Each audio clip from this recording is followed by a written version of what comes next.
welcome to the franchise, episode number 84, probably.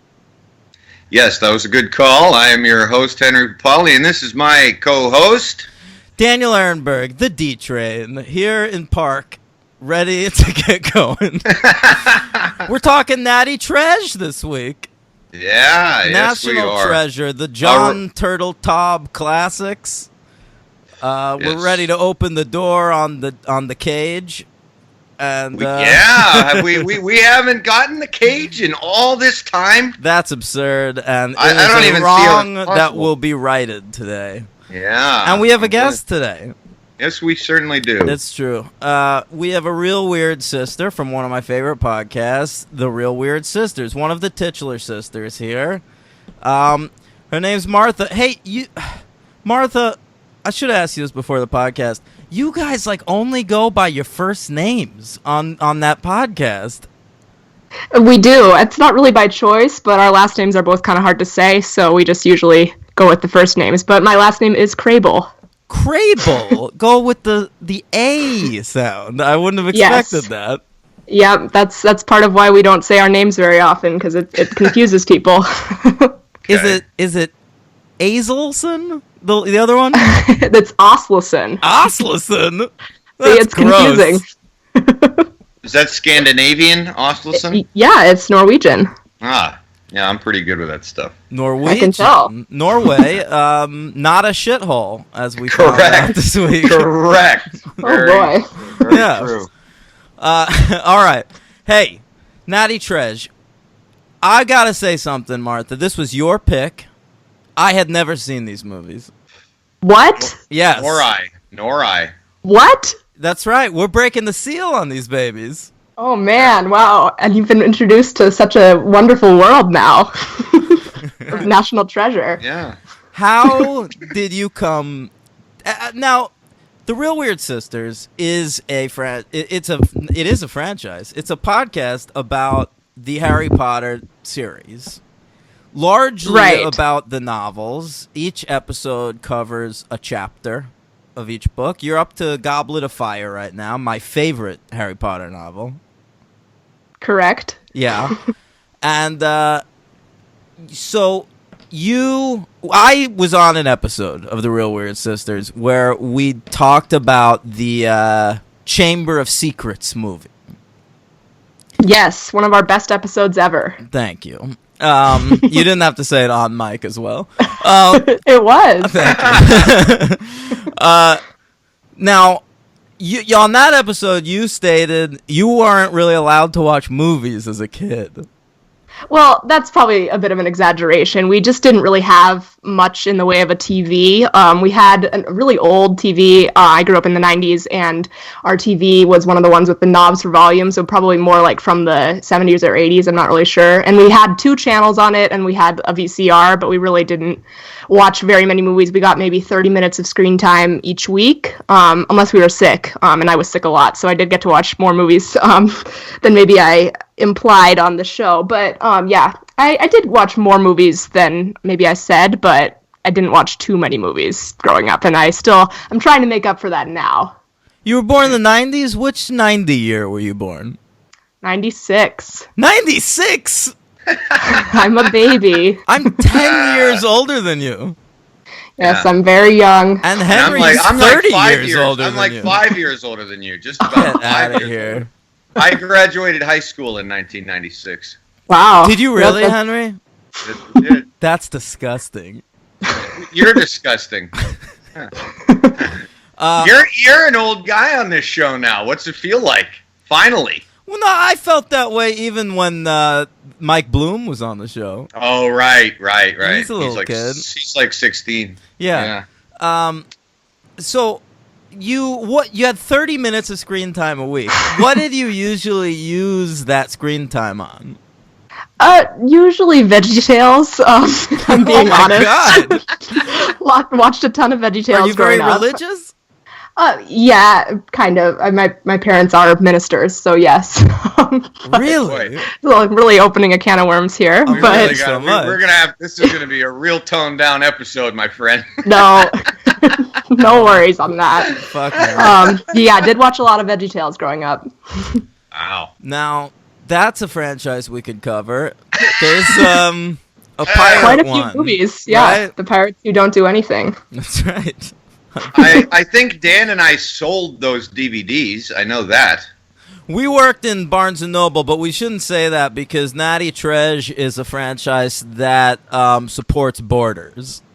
Yes, that's right. I was Not noticing anymore. that.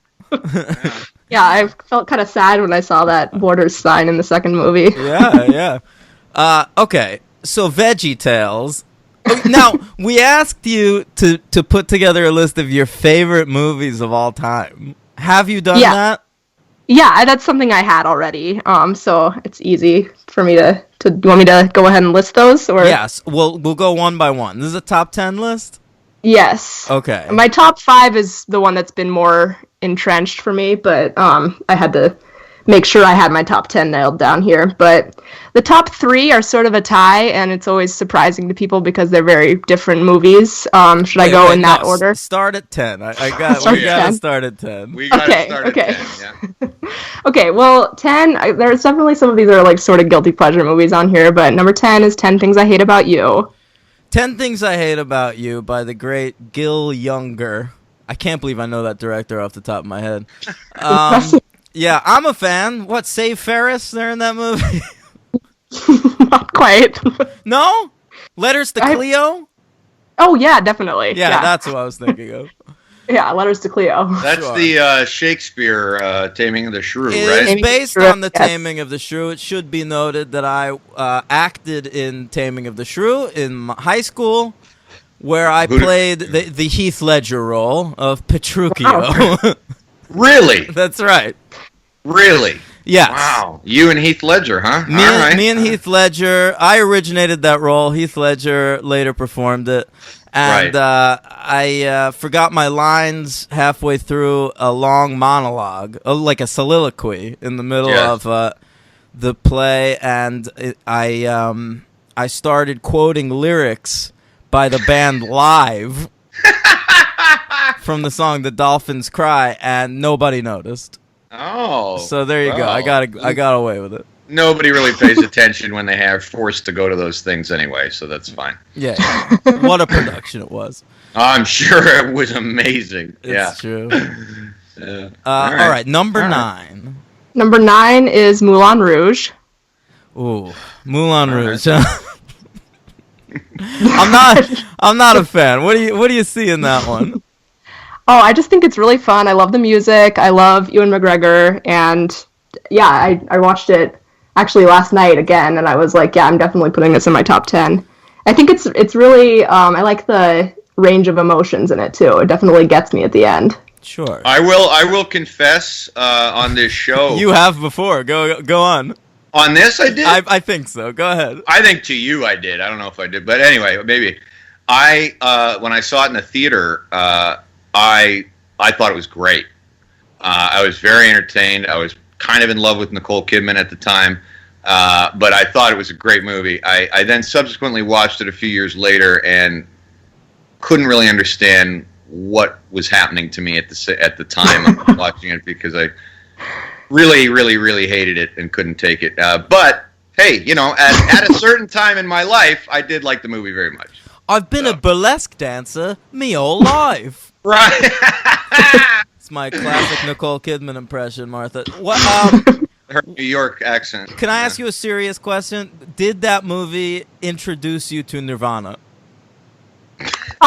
No, actually, because I only watched it like a few years ago, so I was familiar with Smells Like Teen Spirit before that. Okay.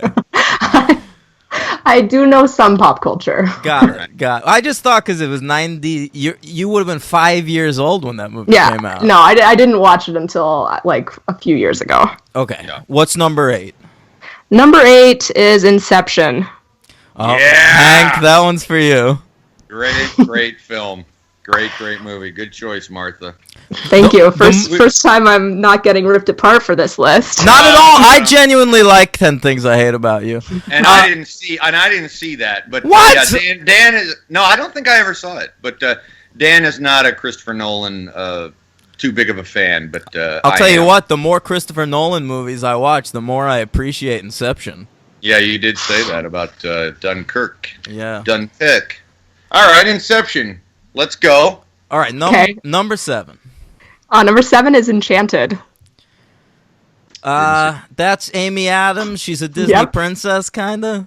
Correct. People like that movie. I've never seen it. It's very good. All right. That's like kind of one that I watched that when I was in, I think, like 6th grade. So it's been one that I've loved for a long time. Okay. A lot of these are more recent picks, but Enchanted used to be my favorite movie, and then it had to stay in the top 10. It moved back to number 6. It did. Yeah. Number 7. 7. Okay. What's number 6? Number 6 is About Time. About that's- Time? Yeah, that came out a couple years ago. That's Rachel McAdams, right? Correct. And Domhnall Gleeson. Right. We've talked about him before. I didn't see it, but It's yeah. a very good romantic comedy. Oh, right. That's It's- her second. That's that's her second romantic comedy where she falls in love with a time traveler. Yep. Correct. Yeah. Better one. Uh-huh. Yeah, and it's the director of Love Actually. I don't know what his name is. Richard but- Curtis. I know that. Yeah. Yeah, it's a very good movie. Would recommend. All right. I'll watch it. I think my dad might really like that movie. It's very like serious not serious, but it's not like a really lighthearted romantic comedy. I get it mixed up with In Time with Justin Timberlake. Just with Justin Timberlake. Yeah, JT. He was in a time travel movie called In Time, right around the same time. I Oh, saw yeah, that. okay. I saw that. That was Yeah. that was fun. Yeah. Haven't seen that. Okay. Well, maybe it could supplant 10 Things I Hate About You. Yeah, maybe, and yeah. Number 5 is a very recent development, and it is the movie Get Out. Oh, Oh, man. Number wow. 5 already. Well, Yeah. we did our top 10s of the year of 2017 last week. far, And yeah. and that was number 2 on mine. So Yeah. I'm a big fan. I've seen that movie 3 times already, and I'm not a person that rewatches a lot. Yeah, I've seen it 5 times. Holy shit. Since July. So after I watched it the 5th time, I was like, yeah, I'm pretty sure this is definitely a top 5 movie for me now. Yeah, Yeah, I And saw I'm not typically a horror fan, so yeah. Well, that's not your typical horror movie. No. No. There's a lot going on in that movie. I love every moment of that movie. It's so kind of good. perfect. I'm really Yeah. I'm due for a rewatch. It is on my top 10. I haven't decided the placement yet, but I saw it in the theater, but I haven't seen it again, but I really would like to watch it again. It is superb. Can I just say It gets this is better every time. I agree. This is the first time we've recorded since the Golden Globes, and what a weird ceremony that is. I just want to say Get Out lost Best Comedy Or musical. or Musical. What won that? Do you remember? Dunkirk. I didn't watch them for the first time in about 30 years because I hadn't seen almost anything that was up, so I just skipped it. And it is a weird ceremony that I've never really cared about. But I can't remember. Maybe Lady Bird or something. But it was weird to me because Get Out, despite being directed by a great sketch comedian, is not a comedy to me. no, it's And not. everyone remembers The Martian won Best Comedy a couple years ago. And I think Get Out is like not even as much of a comedy as The Martian. And then I just watched this week the Best Drama winner, 3 Billboards Outside Ebbing, Missouri. Oh, yeah. And to me, that was very funny. Right. I thought that was more of a comedy than Get Out or The Martian. Yeah. So well, I'm that's just- That's Martin McDonagh. So most Right. of his movies have that great comedic edge to their dark satirical. Yeah, and this one was vibe, not so much a departure for him. Right. So I Right. I don't understand. The Dude, it's Hollywood fucking. It's like press. 70. It's 75 fucking French people picking the things, right? I mean, that's what it is. It's like a coterie of a small group of people, is Yeah, it but not? why can't they tell dramas apart from comedies? I don't know, man. They think Jerry Lewis is funny. I mean, what are you gonna do? No. I guess. All right, what's Yeah. number 4 on the list? Number 4 is Ratatouille. Ratatouille. Now, That's is that a great the movie. highest? I like that. Okay, is that the highest ranking Pixar? Yes, by far. Okay, that's your number 1 Pixar.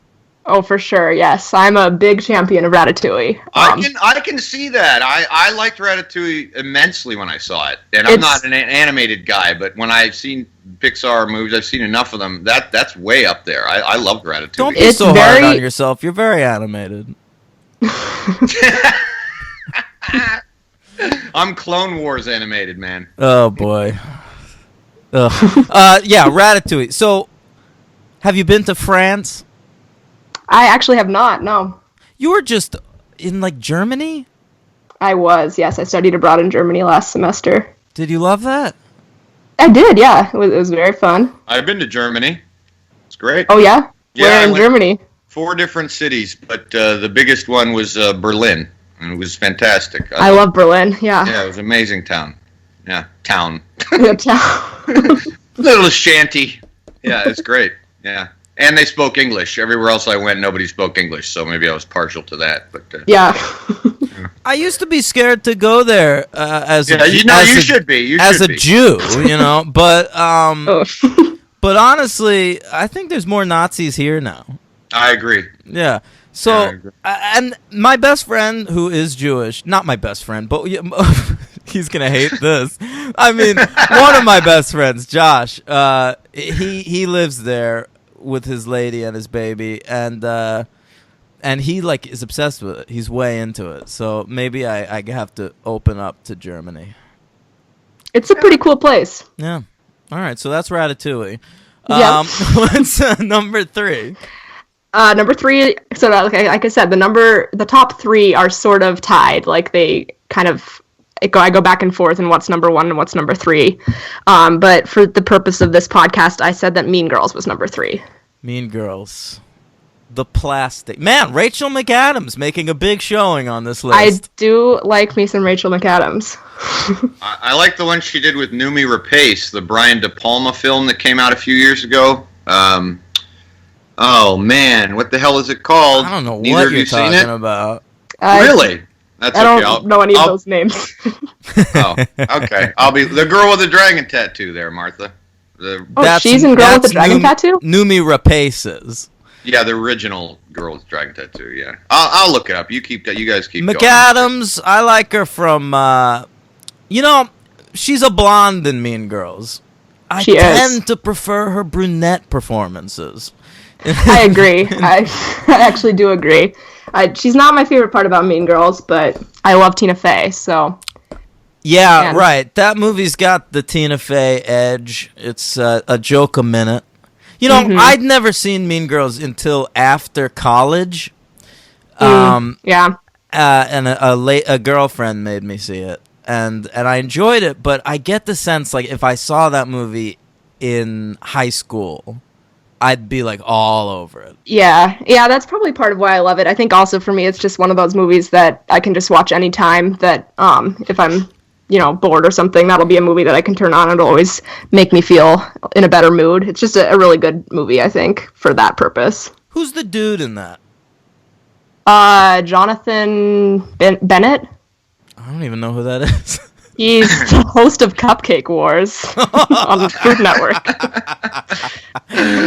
That's And fantastic. he did the New Year's ball drop with Andrea Belke in New York What? this year. On Yeah. what network was this? For people, I think. So just like online. Okay. Hank, Yeah. Martha's a fellow Survivor fan. Oh yeah. I am. Yeah. So Yes. Okay. she was referencing Andrea Belke. You might know her from seasons 22, 26, and 34. Right. Yeah, I yeah. knew that's what it was from. Yeah, I knew that. So Henry's not a Survivor fan, I'm guessing. No, I got nothing against it. I when it aired originally, I watched the first couple seasons, but no, I didn't. One of those. Yeah, Not like one of you guys. those. A filthy Yeah. casual.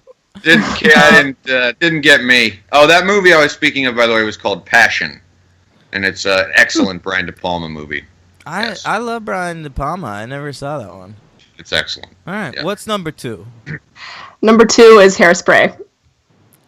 Hairspray. The original. Nope, the 2000. I knew it was going to be the or remake. 8. Yeah, The musical with Travolta in a fat suit. correct. I've never seen it. That's all I know about it. Well, I love it. It's got Efron. I like him. Yeah, he's great. It's got Michelle Pfeiffer. Really? Mm-hmm. What makes you love that movie? It's another one that I watched when I was younger and just have really good memories associated with it. Love the soundtrack. Yeah. As you can probably tell, I like musicals. I was just going to say, unless it's Get Out, you seem to unless you're the Golden Well, Globes, you seem You to better really hear go number for. one then. You better go for rom-coms and comedies that you're really into that. So that's different. Yeah. Well, not when you hear number one. Oh, I'm ready. Well, she said Inception was on this list, Hank. That's true. That's true. What's Yes. all right, what's Martha Kraybill's favorite movie of all time? Fight Club. Yeah. Oh, all right. Now where'd that come from? Nice. My favorite director, Martha. My favorite director of the what do we say, Dan? Like the youngish generation. Yeah, I guess, David. He's Well, like 55 years old, but No, I know what you mean. When you know what I mean. Yeah. Yeah. Maybe young to you, Henry. That's true. He's only 12 years older than me. Yeah. All right. Yeah, Go David ahead. Yes, Fincher. explain the Fight Club thing. Yeah, well, Fight Club, I am really into psychology, and I think it's just a really fascinating movie. It's one of those that I love rewatching because I catch more every time. I watched it for the first time in high school, and that was like right when I was like figuring out that I really liked psychology, so it was like the perfect time to watch it. And it's just a really interesting movie. I really like the novel as well. I read that after reading the book, but yeah, it's just I think it's one of those movies that gets better every time I watch it. I did too. I read the book after I saw the movie as well, and I don't do that very often. But I was so into the movie, I did that. And yeah, and I'm glad I read the book after because I kind of wouldn't have liked the movie as much. I think if I agree. Yeah, and normally I wouldn't say that. I read the book first. And, did you? Yeah, and I still enjoyed the movie quite a bit. I think I even liked it more than the book at the time. Well, speaking of David Fincher, that's a mistake I think I made with Gone Girl, is that I read the book first. Yeah. And the movie, I still love the movie, but it kind of... I hated the movie. Oh, okay. Because I love the book. Because you love the book, yeah. Well, yeah. I always try to make distinctions there, but it kind of ruined the big twist for me, and I regretted doing so. Mm-hmm. But Fight Club, yeah, great choice. All right, no Harry Potter movies on that list. Yeah. Well, I mean, I'm not a huge fan of the Harry Potter films, and I think maybe if I really sat down and thought about this list a lot more, maybe one of them would break the top 10. But which would probably see, that's what's hard. I don't know. I think I usually say that actually the fifth movie is my favorite, but yeah, I don't know. I think it's just kind of a class of its own, but also. It probably, if I were comparing them at the same class, they probably wouldn't be on the top 10 either. By the way, I'd like to make a case for you, Martha, if you want to just get your top 10 there, if you want to just have Inception there for purposes that would serve no purpose, but to what have... What are you talking about? Only, my sentence got mangled, bear with me. You could. I have really considered Fight Club a comedy for many years. When I first saw it, I didn't, but it is fucking hilarious. Oh, it's so funny, yeah. It's really kind of more funny than it is anything else, really. So. Well, I wouldn't say that. This is what I say about TV shows all the time. It's like you can't name a great TV drama that isn't funny. Yeah, but Fight Club is very funny intentionally, and I mean, I don't know. I mean, it is satire. I mean, I'm not talking True. about like, oh yeah, Breaking Bad has funny moments. I'm not talking about that. I mean, I think it's an entirely satirical film. So, anyway. All right. That's my 2 cents. All right. Ed Norton from the Star Wars Holiday Special. All right. All right, let's talk about Natty Treasure. We've waited long enough. Yeah. Now, National Treasure comes to us from the world of great filmmaker John Turteltaub. He directed both of these. Now, Yeah. I have seen an inordinate amount of John Turtletop movies through the years. I haven't. All right, Yeah. I can't say that I have. let me walk you seen, through like, this. 4. I've seen Yeah. almost all of them. Wow. Okay, so his first 2 movies I've never even heard of. But then he Okay. directs Three Ninjas, a franchise we will one day cover. Yeah. Well, you were a child, so you probably loved that, I right? saw all 4 of them, loved them. There's 4 of those. Yeah, Three Ninjas Kick Back, Three Ninjas Knuckle Up, and Three Ninjas High Noon at Mega Mountain. Oh Duh. my God. Ugh. All right, he follows it up with the great underdog sports story, Cool Runnings, about Yes, the Olympic bobsled team. from I Jamaica. saw that when I was a young teen, and I thought it was quite funny. Haven't seen it since. But, Follows it up with your girl Sandy B, Henry. I know, but I never saw that one. Being a creep, hitting on a dude in a coma. Oh, I've seen that. Okay, she's not a creep. She is a She is creep kind in of a that creep. movie. She's not a creep. Incapable. All right. Total creep. We're getting to the creep in the next movie. While you were creeping, am I right? All right. Next phenomenon. Oh, Now, John Travolta has some ill-defined powers in that, right? oh, God. I don't really Yeah. remember much about it, but I did see it. He's got an illness. And, What? Yeah, he's sick. He has a brain disease, and that's what it turns out that's what is giving him all these abilities. Yeah. That's interesting. No, it's not. We can cover that. I think there was a direct-to-DVD sequel at one point. 1999, we get Instinct, one of the worst movies I've ever seen. Pretty bad. With a feral Anthony Hopkins being interviewed by Cuba Gooding Jr. the entire movie. Yeah, that movie was funny because when it came out, it was just instantly recognizable as trying to just capitalize on the Hannibal Lecter myth. Yeah. It's a Yeah. lot of that. But hey, all these movies are hits. Turtle Tob knows what the public want, Henry. Yeah, doesn't know what I want, but that's okay. All right, continue. Well, I enjoyed Three Ninjas and Cool Runnings. Okay, And at the time, I enjoyed this next movie, 2000's Disney's The Kid, Oof. with Spencer Breslin, former Barnes & Noble regular. and Martha, I helped that kid every day for years. Wow, Find really? his shitty Yeah. DVDs, Oh yeah. That's really cool. It was great. So, he grows up to be Bruce Willis in that. Then he does National Treasure, which we'll talk about. Then follows up right away with the sequel. He can't stop working with Nick Cage, so he does The Can't do it. Sorcerer's Apprentice. Do you remember when they were filming that, Dan? The Sorcerer's Apprentice? They filmed it right by our store. I walked by the set every night on the way to the train. Did you see Yeah. Nick Cage? No, never. Of course not. He was in his heated trailer. But Sure. I do remember them blocking off 7th Avenue and some of the side streets for that. Yeah. Does he wear a hat with like a field of stars on it? And I dance certainly around hope with so. broomsticks? I hope so. I don't know. Martha, confirmation? Have you seen The Sorcerer's Apprentice? It's been a long time. I think I did actually see it, but Wow. I don't know. Yeah, this is around the time that I started watching movies, 2010. That sounds right. 2013, he comes out with Last Vegas. Now, that's a poster I used to see on the subway that would always make me laugh out loud. Is that the one with the old men? Yes, well, Yes. yeah, it's one of the ones with old men. I Yeah, remember right. seeing the trailers for that one. I just remember the posters had it was really famous dudes in that movie. And it was it'd have just their last names. When someone's really famous, you could just put their God. last name on a poster. So it said De Niro, Douglas, Freeman, and then the fourth one was Klein. And I just always thought Kevin Klein. I'm not sure he's last name material.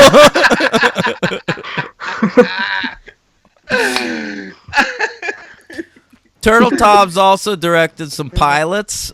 Jericho with Skeet Ulrich. I watched that pilot back in the day. Didn't make it past it. Harper's Island, I watched that whole series for a summer, and also Common Law, which was created by writers the Wibberleys. Right? They wrote the National Treasure movies. Yeah. Turtle Top's got a movie coming out this year that's about a shark, so I'll definitely see it. Oh, he does? Yeah, I'll see anything about a shark. I just watched one with a shark. 47 meters down? Yeah. What'd you think of it? I thought it was entertaining. Anything with a shark is good. It's not very good, but it was entertaining. Held my interest. Martha, what's your favorite shark movie? I saw The Shallows recently. Isn't it great? It was really good. Yeah. Fuck yeah. I liked that one.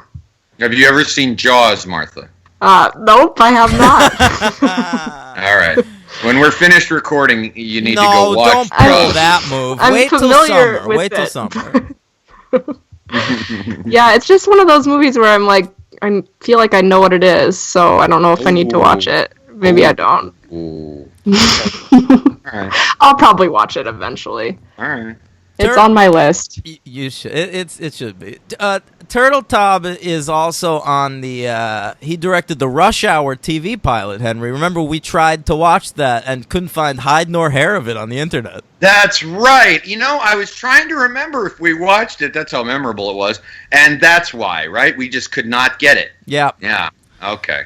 Okay, so National Treasure was written by a bunch of randos, the Wibberleys, as they go by, and Jim Koof. Jim Koof I know from the 3 episodes of Angel that he wrote. But he also, I mean, he's been around a long time. He wrote Stakeout. Oh, the movie Stakeout? Yeah. Wow. Okay. And he has a credit on the first Rush Hour movie. He wrote Snow Dogs with Cuba. He wrote Taxi with Queen Latifah and Jimmy Fallon. Uh-oh. All the greats. The Wibberleys, who are these fools? I don't really know much about them. They're a married team, and looks like they wrote a bunch of random movies. They wrote the I Spy movie with Owen Wilson. Oh, G-Force, of course, with Zach Galifianakis as a guinea pig. A great film. Mm-hmm. And the Shaggy Dog, where Tim Allen turns into a dog, right? I haven't seen that one. I think you're right. Yes. I feel like Tim Allen's always transmogrifying into something in his films. Yeah, good word. Thank you. Yeah. Thank you. Right. I might have learned that from a Harry Potter book once upon a time. Is that a Harry Potter word? I feel like people No. transmogrify in the Harry Potter books, no? Maybe. I don't think The that's the word. Polyjuice potion. That's Polyjuice potion. Right. Yeah, or transfiguration. Oh, that's true, too. You know, I feel like you ruined the Harry Potter movies for me. In that, I feel as though we would have covered Harry Potter already on this podcast, but I hated that second movie. So it's my much, fault that and- you guys haven't done it. Yeah, because I know that when we do it, I'll have to rewatch that movie. And, I'm not ready to. 2.5 hours of magic. Brutal. I mean, I like It's a lot of those inevitable, movies. though. We're gonna have to cover it. Of course, we should maybe this year when the new Fantastic Beasts movie comes out. Yeah, well, I didn't say that, but yeah. We got to see Johnny Depp. Oh, Oh, man. Do we? Yeah. He'll Of be course, he's smacking in a Harry around Potter someone. movie. Yeah.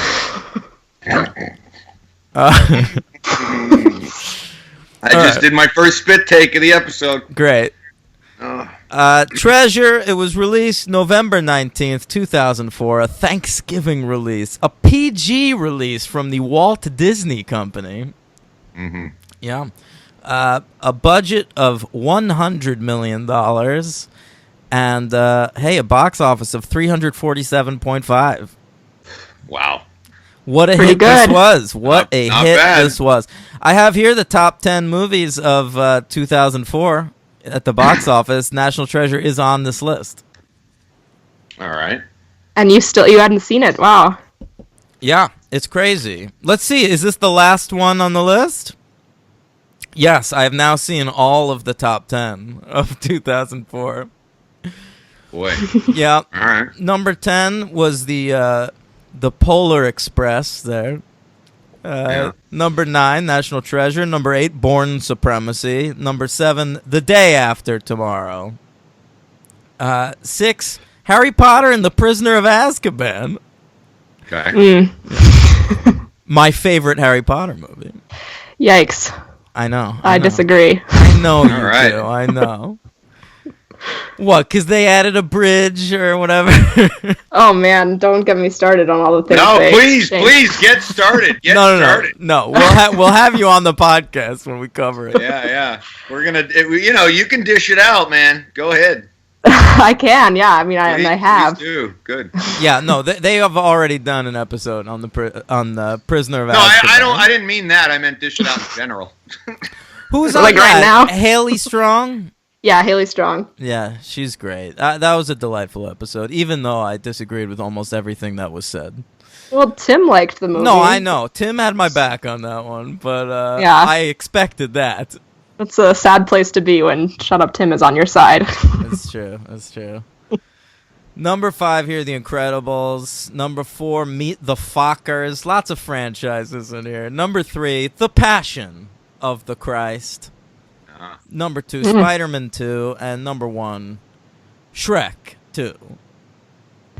Lots of great movies in 2004. So Banner. many. Mean Girls also came out in 2004.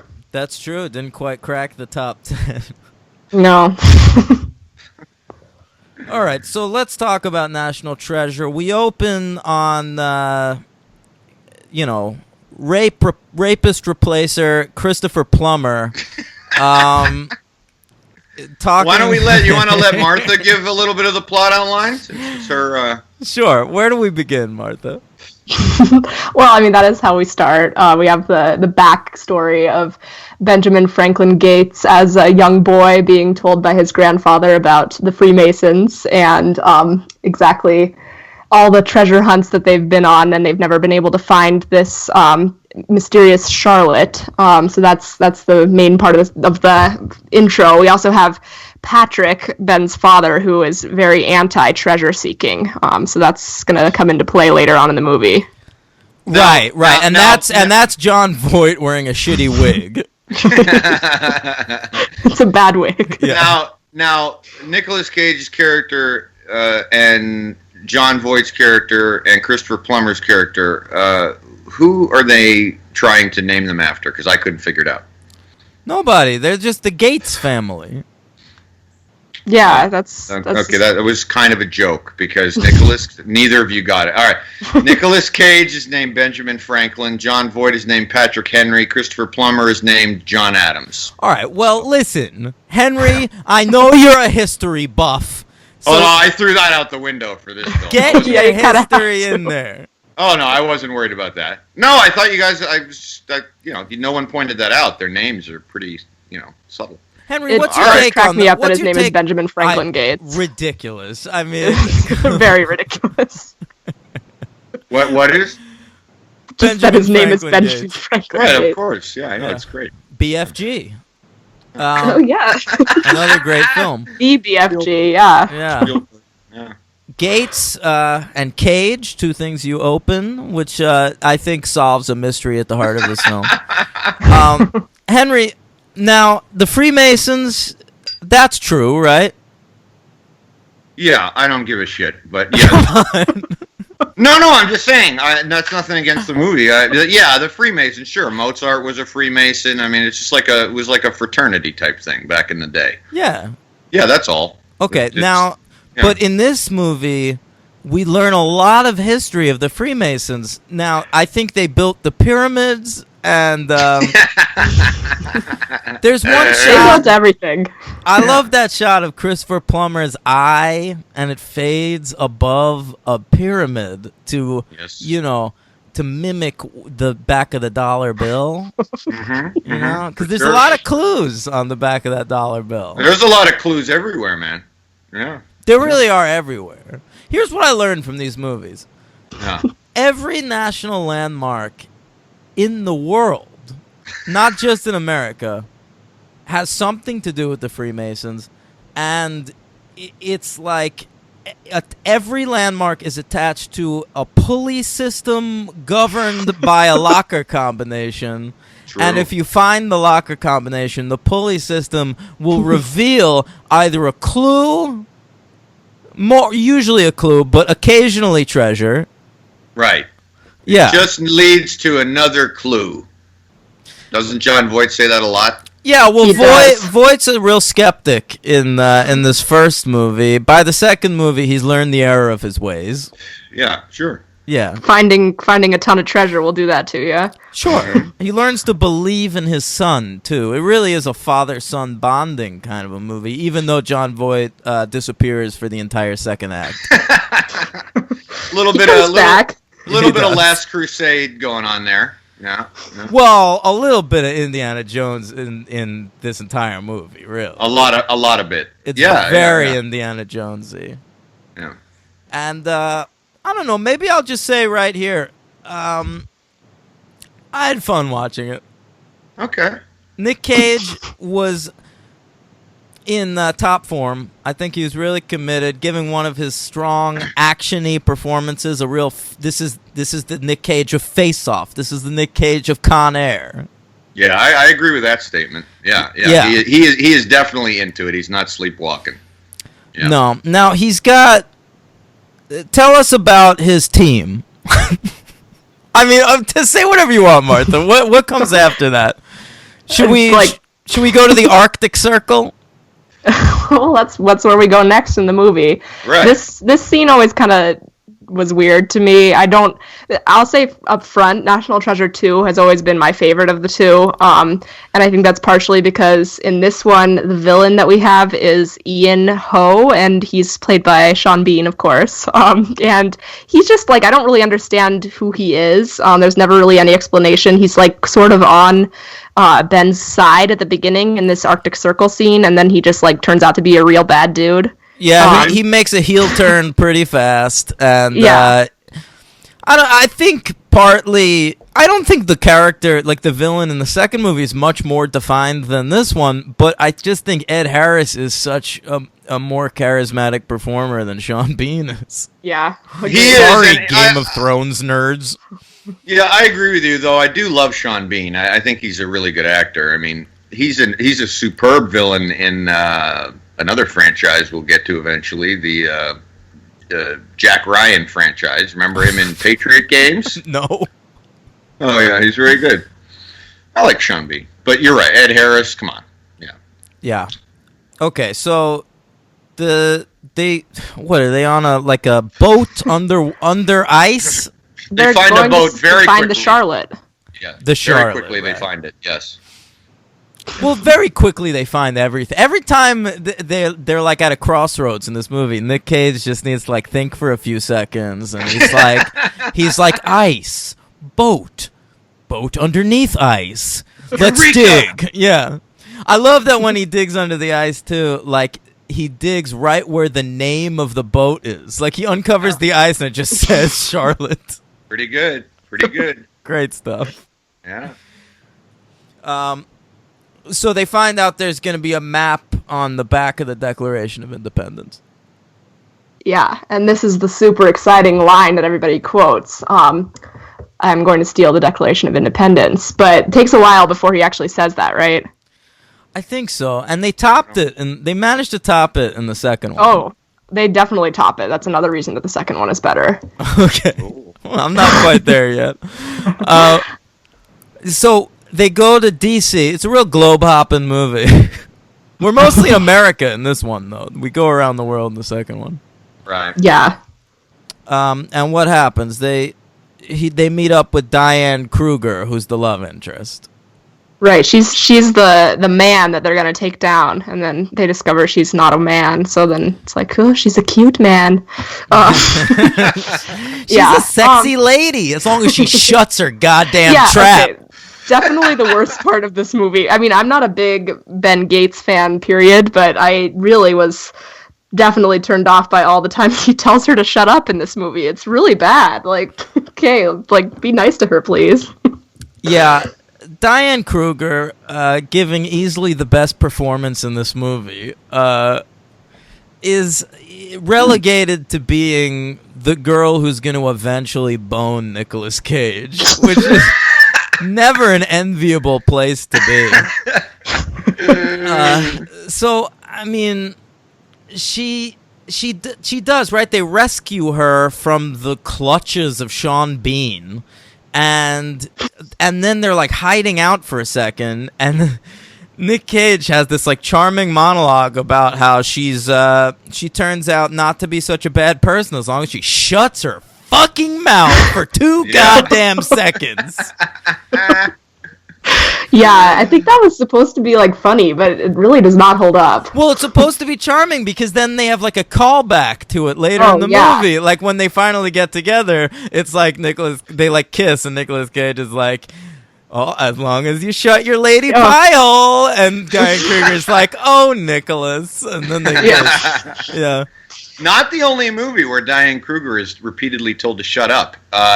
Inglourious Bastards, Brad Pitt tells her quite a few times to shut up. She's told to shut up quite a bit in the show, The Bridge, too, because she has Asperger's, so she's always saying things that people don't want to hear, you know? Interesting. Yeah. Maybe Diane Kruger just doesn't want to memorize lines, so she says, Just tell me to shut up. Yeah, will you please have my lines cut a little bit? For my memory is not good. Nicht good. Is that your German accent? It was not top form. That was a great German accent. Oh, thank you very much. That was accurate? Sehr good. Sehr good. Oh, yeah, spot on. Sehr good. Sehr good. Diane Kruger in real life, you know, I felt bad for her for boning Nicolas Cage in this movie, but then I found out that in real life she's boning Daryl from The Walking Dead, so she's got a type. Oh, really? And it's swarthy weirdos with greasy hair. I thought he just made it with motorcycles. I wasn't sure. I didn't know. Yeah, she's riding with Norman Reedus. Fucking hell.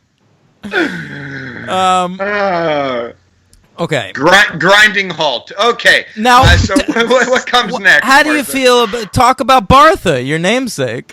Yeah, no, Riley is definitely my favorite character in the movies. Like because I watched these when I was a kid. Like I watched them when they came out. And I definitely had a big crush on Riley. I think he's really cute and really charming.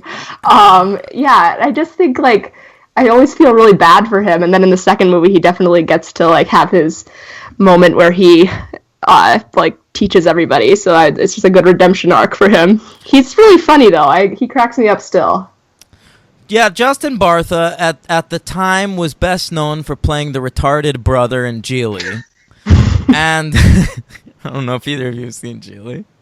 Nope. But he gets put in this movie. He works for me as the comic relief.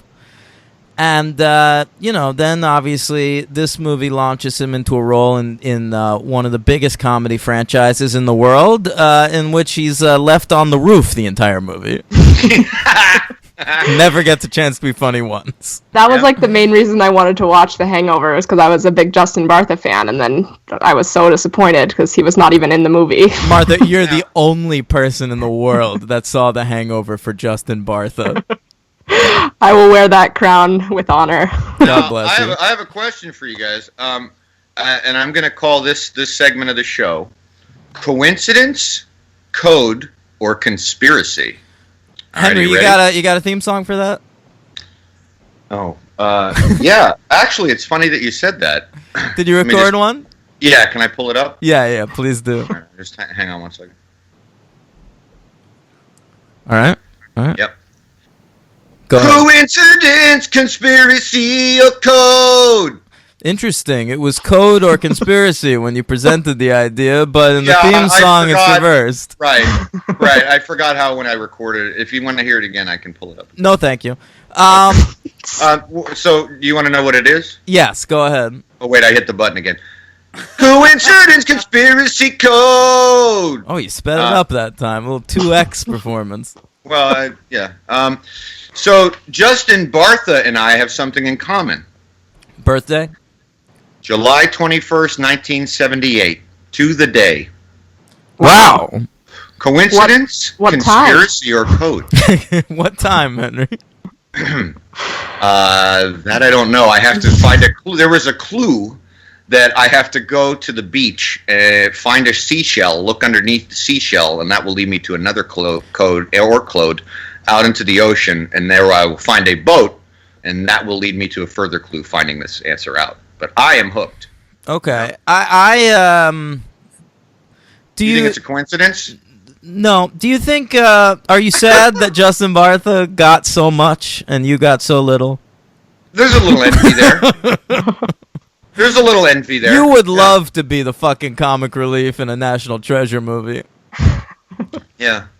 So I think there's a little code there. I'm going to go with code. Okay, I don't know if there's conspiracy, but yeah. Well, this movie's That's all I got. Okay. Well, great segment. Let's hear the theme song once more. Okay, hold on. Coincidence, conspiracy, or code. Okay, so I enjoyed the scene where he purloins the Declaration of Independence from the gala. I like how every time they need to steal something in this movie, there's like a special party that's been planned ahead of time, And he gets to wear a tux. yeah. But he's wearing a janitor's costume in this, and he sheds that, and the tux is underneath. He has a big wardrobe to fall back on when he needs costumes. It's wonderful. And so they have the Declaration of Independence, so they have to bring in the FBI, and that's when we get Harvey Keitel into this movie. Right. I think he's really good in this movie, but I don't know what you guys would say. I love him in this movie. I like that we're bringing together the two bad lieutenants in one movie. Never occurred to me. Yeah. And but my only problem is I wish there's more of him, and I felt the same way in the sequel. Like, I love that Harvey Keitel is in these movies, but I could use way more Harvey Keitel. Yeah, he's wasted in this movie. I'm happy whenever Harvey Keitel shows up. You know, I would almost add him to that M.M. Walsh, Harry Dean Stanton rule list. No movie is all that bad with Harvey Keitel, but he's not in it nearly enough. Having said that, I did like when he was in it because it did get me away from, sorry, Martha, the comedic relief that was nonstop with Justin Bartha that did not work for me. Oh, no! Wow, I'm personally offended. I know. Well, that happens on the show. What's your favorite Bartha line in this movie? But I said it nicely. Yeah. Yes, you did. My favorite Bartha line, probably, it's weird to say Bartha because it sounds like I'm talking about myself. Yeah. I think my favorite is when Ben asks him if he knows what the preservation room is for, and Riley says, "Delicious jams and jellies." It's like, I laughed out loud at that. I really did. It's a good one. Henry? I didn't laugh out loud. Henry, you have no joy if you can't enjoy Bartha in that trash. I have to say, I thought you were going to go on a big rhyming scheme there. I have no joy if I can't enjoy Martha that's like not a rhyme. Bartha. Maybe like a fable. Who do I look like? Eminem rhyming the same word with the same word? Yeah. That's right. I called him out.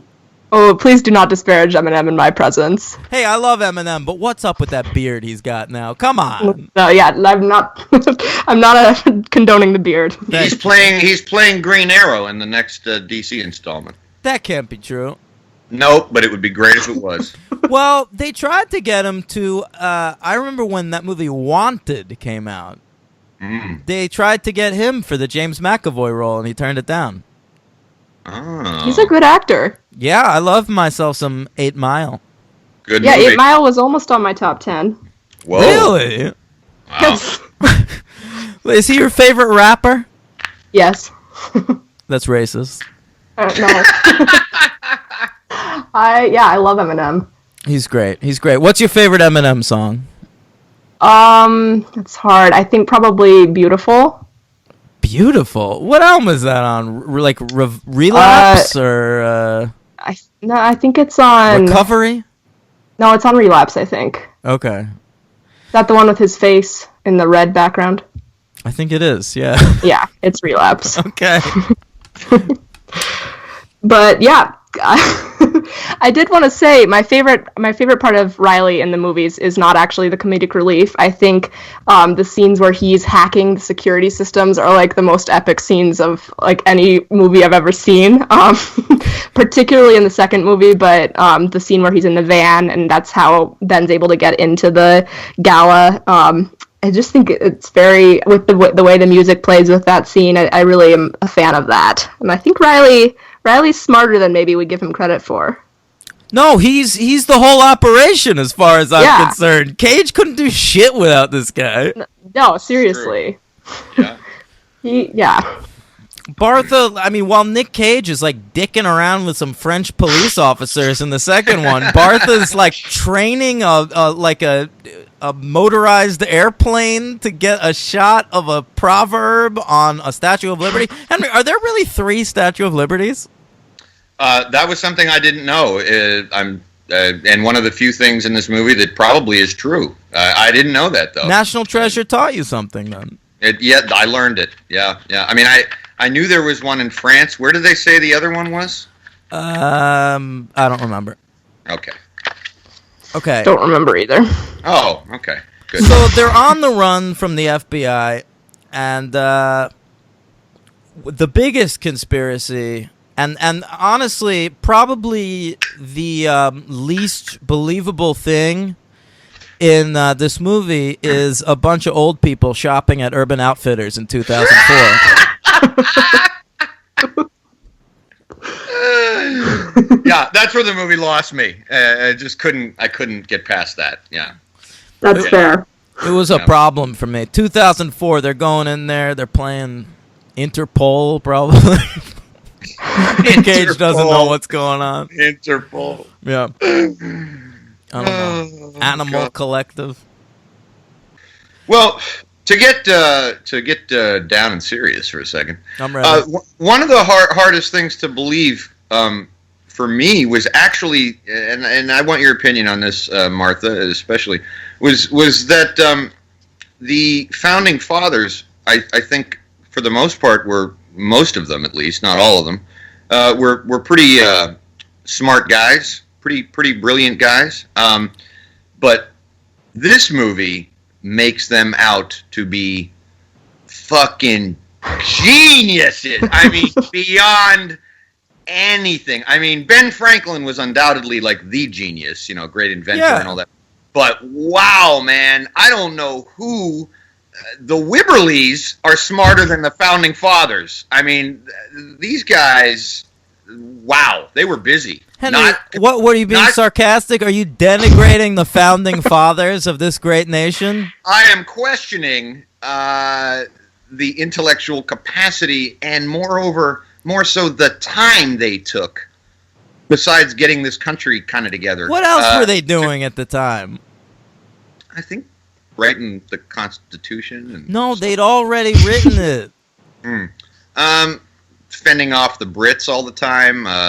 I don't know. I thought they were kind of busy, but I guess they had some spare time. I don't know, whittling sticks and setting stuff. up pulley systems. Right. There weren't as many states back then, so they didn't have to take care of it. It's true. They were only dealing with like 13, right? That's a good point. So they did have more time at their disposal than I thought originally. Okay. Yeah, they were smart. Wow. So I particularly like the part in Philadelphia where Nick Cage finds Ben Franklin's 3D glasses, and he says, "It's some kind of ocular device." Which is what I say every morning when I pick up my glasses. I was really waiting for a Nick Cage impression, but I didn't think you had one. Note to self and yourself and myself, I want you to come up with one. I have one. Don't worry. Okay, it's pretty good. It's on the way. I have more. I have more in the sequel. Oh, okay. Yeah. All right. Cool. Although, wait, I can do a line from later on in the movie. You ready? I'm ready. I'm sorry I dropped you. I had to save the Declaration. That wasn't as good. Not as good. All right, I'll work on it. Listen, Nick Cage. I mean, we haven't had a chance to talk about Nicolas Cage on this podcast. He's one of my favorite actors of all time. No joke. No, me too. And I tend to like him more in the non-big budget stuff he does. So like things like Vampire's Kiss or Valley Leaving Girl. Las Vegas. Sure, or Bad Lieutenant Protocol New Orleans, or The Great Snake Eyes. Okay. But you know, he has this side career as an action hero, which is very weird because he's a weird actor. Well, I remember when that happened. I remember specifically when that happened. Well, it was The Rock, right? Yeah, no, but I know why it happened is what I'm trying to say. Because what happened was he won the Oscar for Leaving Las Vegas. And that's when his career, he'd already had a good career, but that's when his career went bananas. And they just started putting him in everything. Because if you look at his filmography, everything he did all the way from 1980 up to 1995 were like either smaller films or comedies. Yeah, Red Rock West, right? One of my favorite movies ever. Yeah, Honeymoon in Vegas, Wild at Heart, working with Raising David Arizona, Lynch. working with the Coen brothers. Probably the first thing I ever saw him in. Mm-hmm. Yeah, and then right after Leaving Las Vegas, we get 3 in a row. We get The Rock, Con Air, Face Off. And then a little break for City of Angels. City of Angels was a huge movie, though. Yeah, it was. And I don't want the world to see me. Please don't. Oh, God, please don't. Google Doll. Saw them live. They played that. Bad memories. Then Snake Eyes. Johnny Resnick, I feel like that's Diane Kruger's type. Right? He's the rock and roll Norman Reedus. Sure. But Nick Cage still was doing, like you said, Dan, he still was coming out, like for every Gone in 60 Seconds, he would do an adaptation. You know? Or he'd do an underappreciated cool movie like that I like. I don't think a lot of people liked it, but like Lord of War. I like that movie and The Weatherman. I didn't see that. Now, Cage, around this time, was also going to play fucking Superman. That's right. Really? I've seen him in the costume on that documentary. Tim Burton was going to direct a Superman movie in like the late 90s, early 2000s, and he had it all set. Nick Cage was going to play Superman. Superman Lives, right? Yeah. Yep. Yeah. With a screenplay by Kevin Smith. Yeah. That would have been terrible. I'm glad it never happened. So, I mean, not that the current Superman's any fucking better than it would have been. I think Nick Cage would have been a very interesting Superman. I don't think I would have wanted to see really maybe Tim Burton do it, but that would have been I don't know. Nick Cage later played Ghost Rider. I think that's more his speed. Yeah, probably. Okay. So where that's are we Nick in this Cage. film? What is National Treasure your favorite Nick Cage movie, Martha? I haven't seen too many, so probably, yeah. Okay. I have seen G-Force and Sorcerer's Apprentice, as we mentioned earlier, but I think that's about it. Is Nick Cage in G-Force? Yeah, he's one of the guinea pigs. Of course he is. He sure is. That's great. Maybe I gotta see that. It's very bad. Okay. You should watch it. Dan's a fan of very bad movies. I really am. Yeah, G-Force, I was like a teenage or like a tween when I watched it, and I still hated it. So that's how you know it's bad. G-Force. I remember I knew that movie was going to be a hit because I think I was seeing Up in theaters. Very good movie. Same year, yeah. Yeah, and there was a trailer for G-Force, and they like named all the guinea pigs in the trailer. So it was like, this guinea pig's name is Turbo, or whatever. And I remember the kid sitting in front of me with his mom while I was going to see Up alone, like a sad bastard. Right as the trailer ended, he like turned to his mom and was like, "Turbo's my favorite." And I was like, this kid already has a favorite? He's only seen a trailer. So I was like, that's when I knew kids were going to dig on G-Force. Now, Dan, are you going to be proud of me, Dan? Because I'm going to make a proclamation.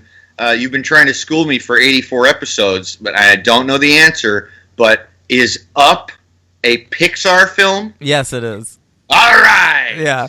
Martha, what were you going to say? Good. What? Because it's good. That's what I always saw. Do you know Pixar from other companies, Martha? Yeah, definitely. My rule is if you watch an animated movie and it's good, it's probably Pixar. Yeah, I completely agree. Yeah, so I'm a I've been big trying Pixar to, fan. I've been trying to cram that into Henry's pea-sized brain. I feel like that's kind of common knowledge, but Not for me. Not to him. okay. Well, I was gonna say I remember seeing the G-Force trailer too, and I remember it had the song "Jump" with I think it was Flo Rida and Nelly Furtado, and it was like the big song of the summer that summer because it was in G-Force. How does that go? It's like when I say jump, you say how high. I don't remember It's it. pretty dope. You know, she said jump, and I was thinking dun dun dun. No. dun, dun, I had the dun, same dun, thought, man. Don't dun. worry about Oh, the age is coming out for you. it. Yeah. Uh-oh. All right. Yeah, no, Jump was this really cool Flo Rida song, so Yeah. yeah, No, it Flo was the Rida- G-Force song. Flo Rida comes from Florida. I don't know if you knew that. I was going to ask. It's a fun Yeah. fact about Flo Rida. Yep. Okay. Let's so they find the treasure. They're in the fucking thing and they trick Sean Bean and company, like send them to Boston where they get arrested in a throwaway scene. And you know, everything turns out all right. They win, they get a lot of money from it. Right? They do. Bartha's got a Ferrari. Cage He gets 1%. Right, but it's still a lot, right? Because it's like so. There's an IMDb trivia on this movie that figured out like even 1% of the money that this shit was worth Wow. would have been $50 million. Oh. That'll get you a Ferrari. Yeah. Wow. Okay. Cage gets the girl. You know, as Yeah. long as she keeps her dumb fucking mouth shut, for fuck's Right. sake. And Right. and they move in together like right away in that huge house. Yeah. Yeah, Castle. Yeah. That place was ridiculous. Yeah. So they get together, and I like that because it reminded me of the end of Fast Five. Oh, good call. Yeah, where the whole Huh. cast gets rich. Fast Five. Yeah. What was that song? That was another song, a disco song from the 70s that popped into my head. So, sorry. I did like one line in the movie that I thought was funny. Okay, what is it? It's the first one when he jumps into the Hudson River, right? Ooh, is it the fishing line? It's the one where the cop, Harvey Keitel's assistant or whatever, he says, see what you can see down there. Can you see anything? And she said, sir, it's the Hudson. Nothing is visible. Yeah. Classic burn on the Hudson. True. True. I chuckled at it. All right, gang.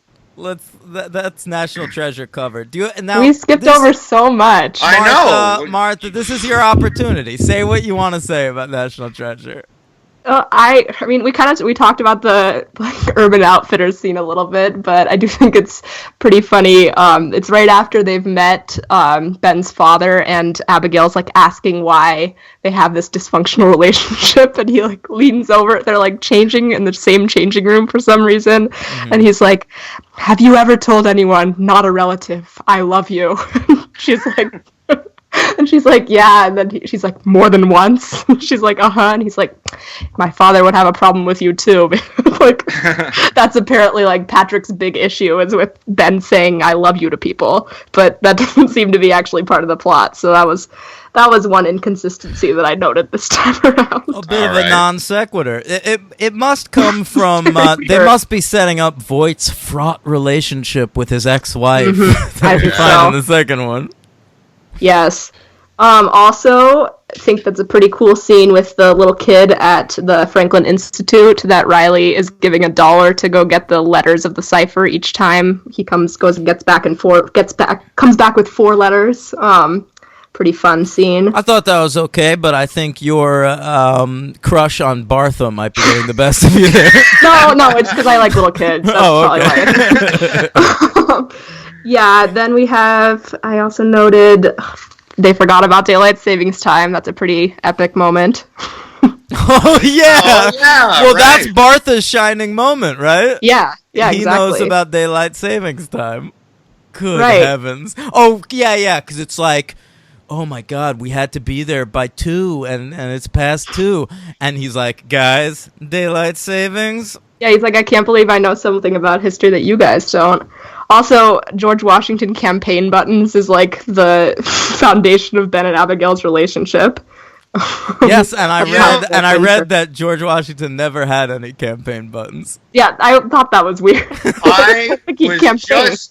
was just going to bring up that because Yeah. I actually piqued my interest because I knew that he ran unopposed both times he ran for president, but I was like, you know what? Maybe they had some campaign button, but I knew they didn't. But I was willing to be soft on that one. So, but Dan actually did my homework for me. So you actually looked that up and found that out. I read the IMDb trivia. Oh, well, that's enough. That's more than I did. Okay.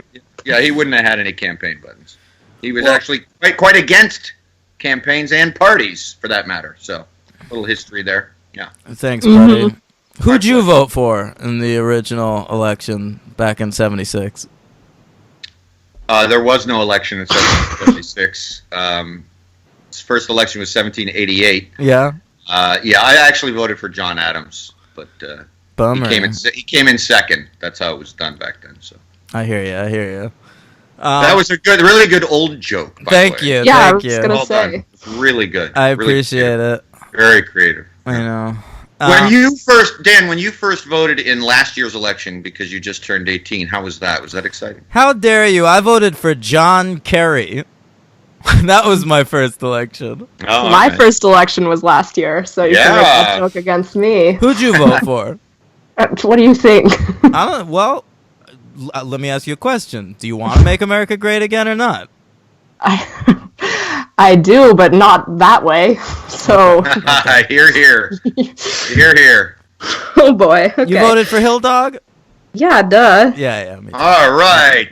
High five. All right. High five. High five. Okay. All right, gang. We all came on top on that one. So. Yeah. Natty Tresh, we're going to rate it. Wait, do you have more to say? Me? No. Yeah, okay. We're going to rate it on our 1 to 5 scale. What do you give it, Martha? Well, can we do halves or no? No halves. Tell her Okay, retell her exactly the scale. Yeah. All right, She might 1, not know. piece of shit. Gee, what a chore to get through. 2, pretty bad, man. Not into it. 3, solid, reasonable entry to the franchise. 4, I was fucking into this shit. I'm down. 5, classic, unimpeachable. Okay. Well, I'm gonna go with 4. Okay. All right. I would have said 3.5, but that's not an option. I hear you. I'm a solid 3 on this one. All right. Henry? Solid. I'm a solid 2. Okay. I was Yeah. worried you'd go 1. I'm No. I just found it a little bit tedious, and I think the whole PG thing was kind of rough for a while. I felt like I was like on a Disney ride that I was kind of bored on, and I wanted to get on like the Die Hard ride. I for a know what while, you so- mean. It was a little bit Pirates of the Caribbean-y in tone. It's very Pirates of the Caribbean-y. Yeah. Yeah. And I will say, but I will say 2 hours and 10 minutes this movie or something like that.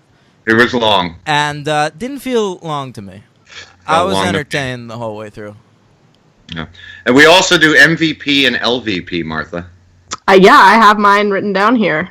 Look at you. Who's your MVP? I think you guys can guess. Bartha, of course. Of course. Yeah. That's All right. fair. Diane Kruger. All right. Yeah. All right. I'm going to go with Cage Match. because he's great in it. He's very excited. A lot of fist pumping. He's into it.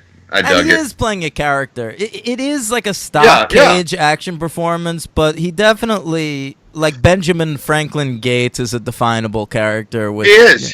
We could describe him if we wanted to. That's true. Yeah. LVP, Martha. I said Sean Bean. Oh, okay. Interesting. Yeah. I'm going to go ahead and echo that. I think you need a stronger actor. I mean, just a more interesting actor in that role. Yeah, well, I think the role could have been more, for sure, because he's just like, he's supposed to be this really bad guy, but like, he doesn't really do anything except for kidnap Abigail, I guess, but... You need more of a wild card. Like Sean Bean, he's got that like long hair. I feel like they're really trying to make him fucking Hans Gruber from Die Hard. Or even Hans Gruber's henchman. And the guy who's dead, right, Henry?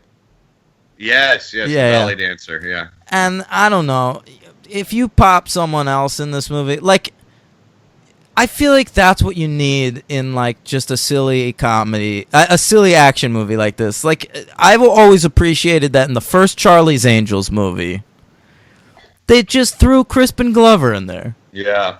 And then you got Crispin Glover to watch. And I could have used someone. I mean, Ed Harris is a nice step up in the second one, I'll say that. Yeah. I agree. My LVP is the Wibberleys. The writer? What about Jim Koof? You're not giving him any of the blame? No, I'm gonna go with the Traveling Wibberies because they're just they're just really fucking ridiculous. It was just getting so out of hand. I wanted to have fun, but they prevented me from doing so. I don't know. So. I think they handled this franchise with care. I was gonna give it to Turteltaub, but he's kind of just almost like a Ron Howardy presence here. It's kind of just the Da Vinci Code is given to him, and he doesn't really do much to it. I think it's better than the Da Vinci Code. I didn't see the Da Vinci Code. I told you, I saw the Da Vinci Code. I was bored, and that was that movie I got a hand job during, remember? Oh, no. God. We've talked about it on the podcast. Okay, all right. Yeah, that's great. It's so boring. Thanks for reminding me. I thought this movie was turtle taught. I haven't seen the Da Vinci Code. I imagine I will despise it, so I'm sure that I would like this better. I do have for the pod. Right, I do have a quick superhero count, just two. Oh, right. Okay, go ahead. Well, Cage is Ghost Rider. That's right. He is the Ghost Rider, and I didn't know if you wanted to count this. It's a Mark Millar property. Yeah, go for it. Kick-Ass. Yeah. He's Big Daddy. Oh, that's right, Nick Cage. He's doing his weird Adam West impression in that movie. Right. Right. And then Sean Bean's main henchman, Shaw, the guy who falls down the well at the end, and Sean Bean's rather upset about it. Sure. He is played by an actor named David Dayan Fisher, and he was in The Dark Knight Rises as the quote-unquote shoeshine man. So that's exciting. I'll also say one weird thing about this movie. It has an actor named Mark Pellegrino in it as one of the FBI agents. Right, the heir to the water fortune. God. And he's Jacob. You ever watch Lost, Martha? Yes, I have 6 episodes left, though, so please don't spoil it. Oh, look at that. Okay, he's Jacob from Lost. You're familiar with him? Yes. And he's in this movie, and he's billed like 4th or 5th in this movie, and he only has like a few lines. He's just like one of Keitel's guys, and I believe there must have been a subplot involving him that got cut from the movie. I can't even picture who that, like, I know what Jacob looks like, but I can't picture him in National Treasure. Yeah, well, he's barely in it. He's just a gingery FBI agent. Weird. Yeah. So there you go. we ran the gamut on that one. We got a 4-star, a 3-star, and a 2-star. Yeah. We did. So Turteltaub comes back 3 years later for National Treasure Book of Secrets. All right. Mm-hmm. The Wibberleys are back. with some story credits by Gregory Poirier and Terry Rossio and Ted Elliott. Terry Rossio and Ted Elliott, probably best known for being the creators of the Shrek franchise. Oh, Yeah. all right. And this was a Christmas release, December 21st, 2007. Did you see this in theaters? I did, yes. Yeah, okay. It was- What was that like? This was Tell me the story. This was my first National Treasure movie that I saw. I hadn't seen the first one, and my family just decided to go to this one. And I didn't really know what I was getting myself into, but I was in love right away with Justin Bartha. But also with the story, I just was really into it. I think, so I would have been, this was 2007, I was in 6th grade. So... yeah, I think we had just been to DC, like my family had done a family trip to DC a couple years before that, and some of my family is from Philadelphia too, so it was just like really cool seeing like these places and like seeing American history on the screen, like stuff that I'd been like just learning in school and stuff, so I loved it. I think that's why and, people yeah. like these movies. That makes a lot of Yeah. sense. Well, you're from Philadelphia? No, my mom's side of the family is from Philadelphia. I love Philadelphia. It's one of my favorite cities. All right. It's a cool place. They've got ocular devices hidden in walls. I mean, all right. It's a great city. Come on. Montana? You're from Montana, right? Yeah, that's right. That's crazy to me. It's a great state. What happens there? Not a whole lot, Okay. but it's I think very there's pretty. It's like Lots of 600,000 people in the whole state, No, right? we hit 1 million a couple years ago, and people were furious. they said go back where you came from. Yeah. That's Yeah, Yeah. it's a great place. Lots of big sky. It's big sky Yeah, country. that's Robert Redford loves Montana. That's true. Yeah. But not very many It's movies. Yeah, actually, you guys probably are. I'm sure you've seen River Runs Through It. Great movie. Sure. It was filmed right outside my door, basically. Very close to- Wow. Yeah. Oh, very cool. And a fun fact, the pulpit that is used in the church scenes is actually my home church's pulpit. Oh, no way! Wow. That's So- really cool. Pretty cool. Yeah, lots of claims to fame. Evil Knievel's from Montana. Evil Knievel. I Do you even love know who that Evel is, Dan? Knievel. And- Yeah, I saw Viva Knievel. And the Unabomber.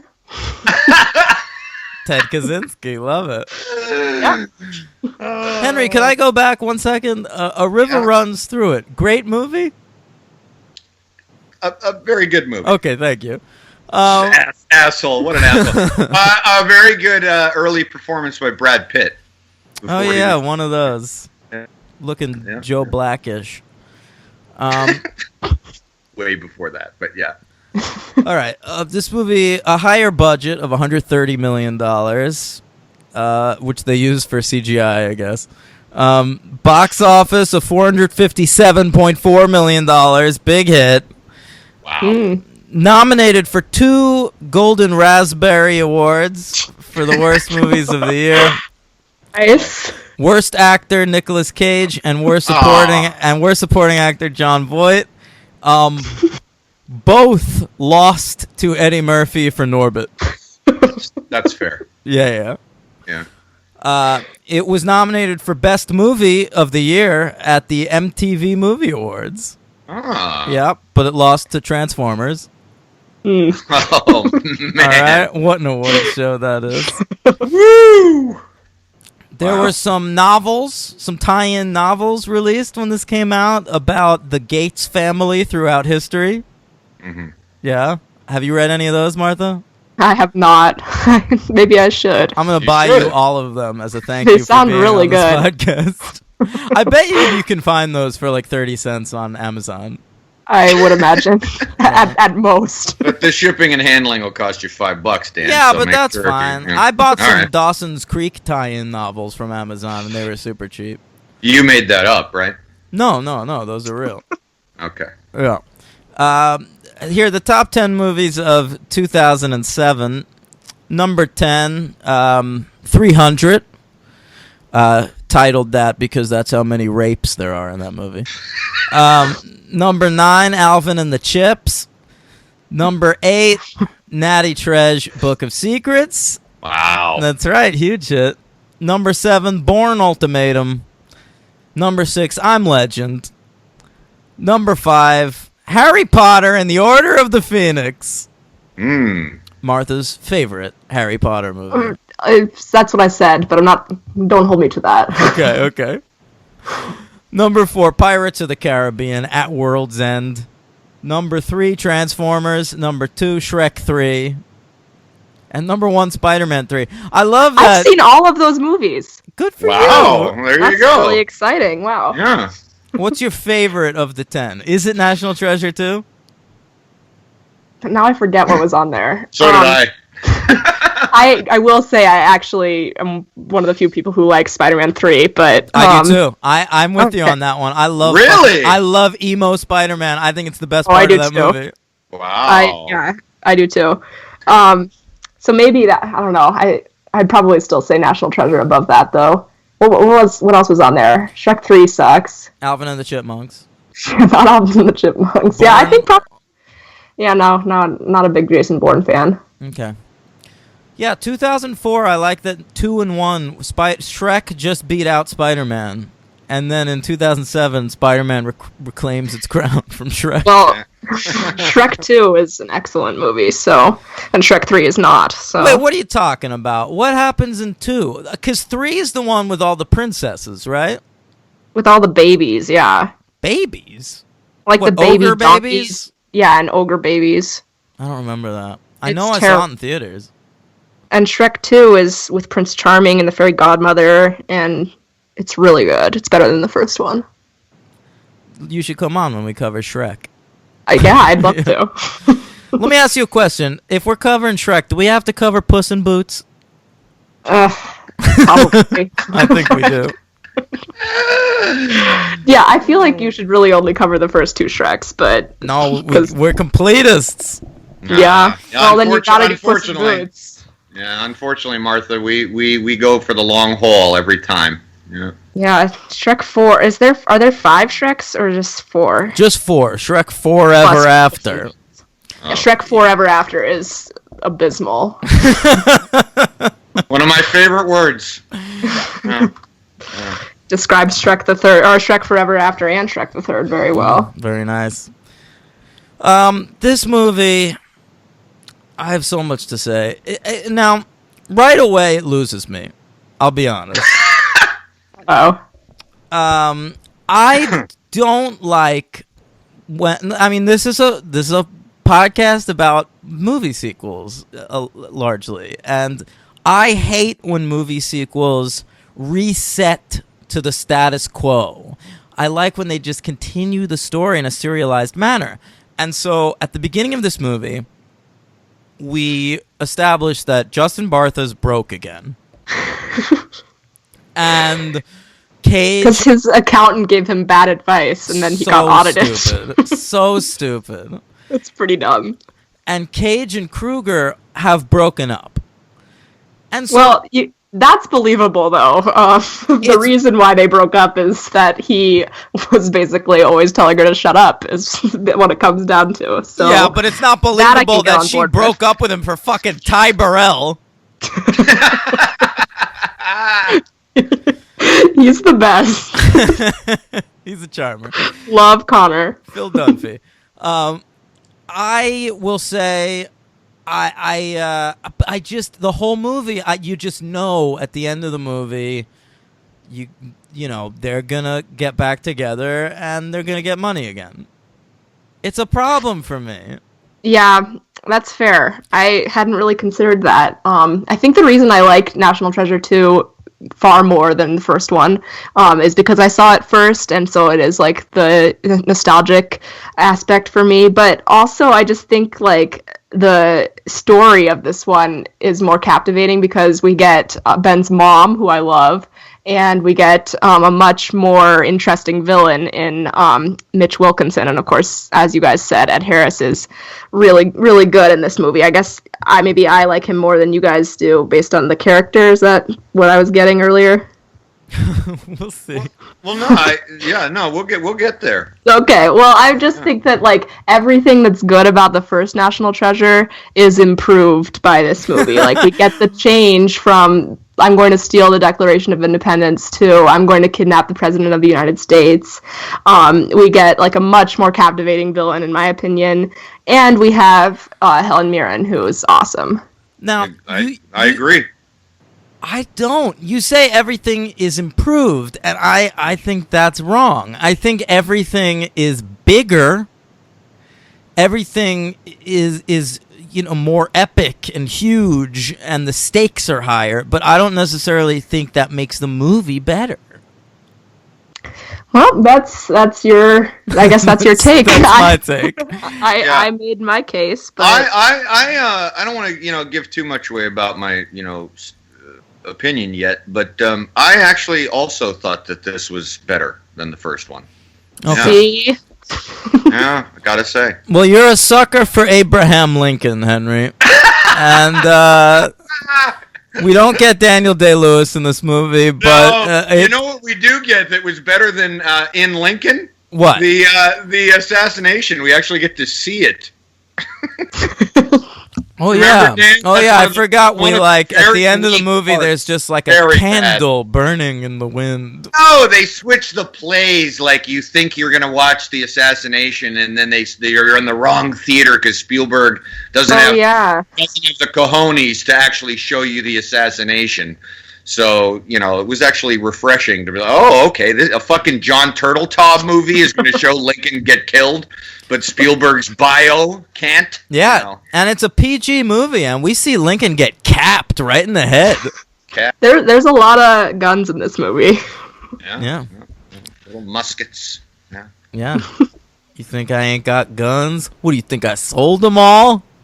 It's for my Eminem fans in the audience. Oh, all right. I was just gonna say, what's drift? Hey, Fast and Furious to me is a franchise that Chris Morgan, the great writer of Fast and Furious, he takes what happened in the last movie and he builds on it.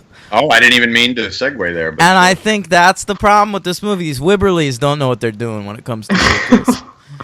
They're always traveling, so. Of course, shut up. The big thing in this movie is Cage has to clear the Gates family name. Yeah, the stakes are so much higher this time. Well, let me chime in there on that. That was a problem for me. It reminded me of these people who have like these fucking ancestors who were scumbags, and they give a shit that they're considered they're in a good light. So right away when when Voight and Cage are like completely so offended that their name is being tarnished, I'm like, who gives a shit? You're talking about somebody who was related to you from 150 years ago, so maybe they were an asshole. Yeah, get over it. I know what you mean, and it wouldn't bother me like if you did like a check on me and like you found out like my family owned slaves or something. That'd be like a bummer, but it wouldn't really affect my life. But a kid does come up to Cage in this movie and say like, "Hey, you're from that family that murdered Lincoln." Yeah, because it's not like it's just in the Gates family that this is an issue. It's the entire United States that are against the Gates family after this news breaks. Right. So I feel like I'd want to clear my name in this moment. Yeah, but then that implies... And he loves his family so much. This whole movie, Cage is just like, Grandpa Charles! Yeah, but that implies that Americans give a shit about stuff like that, which they don't. So, it's a very... Well, Ben Gates is a breed of his own. He's an exceptional American. I will also say, in many ways. Cage is not playing the same character in this movie. Whereas in National Treasure, he was like, I was saying, like, just his standard, like, action hero persona. He is a fucking whack job in this movie. He's so weird. Yeah, he also does that weird thing he started doing around this time where his hairpiece is not matched up correctly with the lack of sideburns. I need Nick Cage to have sideburns. I can't handle that thing he's doing. I don't get it. It's very distracting.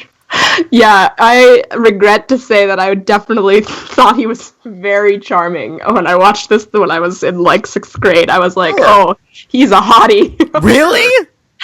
Yeah, That's very, amazing. very a big bummer right now thinking about that. But yeah, he's definitely a weirdo in this one. Yeah. I don't even know where to go from that. Well, Yeah. we didn't mention in the last movie we had a great actor we didn't mention, so I'll segue to another great actor. We didn't mention anything about Christopher Plummer, who's great. I did. I mentioned he was in it, and his eye was above the pyramid. He's like so barely that's right. in it. That's right. So in this one, we do get another great actor who Bruce Greenwood. We've talked about him before, I think, Dan, in some maybe Dirty Dancing, the TV movie. Oh, that's right. He's the His dad. hotel. I fucking love Right. Bruce Greenwood. He's great, and I was looking at his filmography, and I realized for this movie, he has played the president of the United States in 3 separate movies. Go He's ahead. such a good president. I wish he was president. I couldn't help thinking, what if Trump was president in National Treasure Book of Secrets? Because like Nick Cage's whole plan, like, Right. resides on like playing into the president's like, honor for history. the And- vanity. Yeah. and talking about like Lincoln's place in history and how it really matters, and talking about this book that's really important to him. Right. Yeah, right, like right. I couldn't help just be thinking, like, if this book exists, like, oh my god, that's so scary that's in Trump's hand. Well, it wouldn't You- be. it It wouldn't be a doesn't ma- book of secrets anymore. No, it wouldn't. Don't be scared. Trump doesn't know how to read. It's That's a very fine. good point. Yeah, Yes, he'd lose his attention.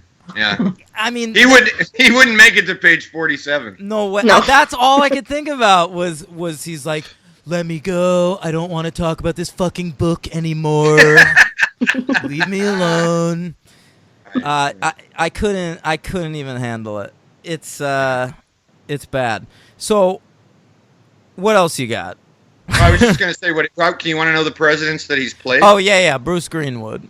So he played the president in this. He played the president in The Kingsman: The Golden Circle, and I he just played. watched that. Oh, really? Yeah, Any good? yeah. First one was entertaining. I didn't so care was to the see the second second one. All right. And he played JFK in 13 Days. Yeah, you fucking love 13 Days. I do, but there's been many people who've tried to play JFK and they've all failed miserably. And Bruce Greenwood was great. Nobody's been good as JFK. No. Nah, not even close. Rob Lowe? No. Who else? Who's played JFK? Oh, recently they had the guy in Jackie. They had the guy in the Kennedys on the crappy Stars miniseries. They had the guy in LBJ who was terrible, the Rob I Reiner haven't film. seen any of these fucking movies. Right, but none of them are good. He's a hard guy. Granted, he's a hard president to try to, impersonate. But Bruce Greenwood is just such a great, charismatic actor that he just does a great job on his own, But that's the end of that. So there we go. Continue. So it's a globe-hopping movie. They go over to France and they talk to some Keystone cops, and France, not a shithole. I love that scene. I love that scene too. I have a note here. Cage with these French cops is dynamite. Yeah. into It's a great scene about Montesquieu, so I don't know how accurate the history is there, maybe. Oh, I'm sure. Henry can- I'm sure it's very accurate. Yeah.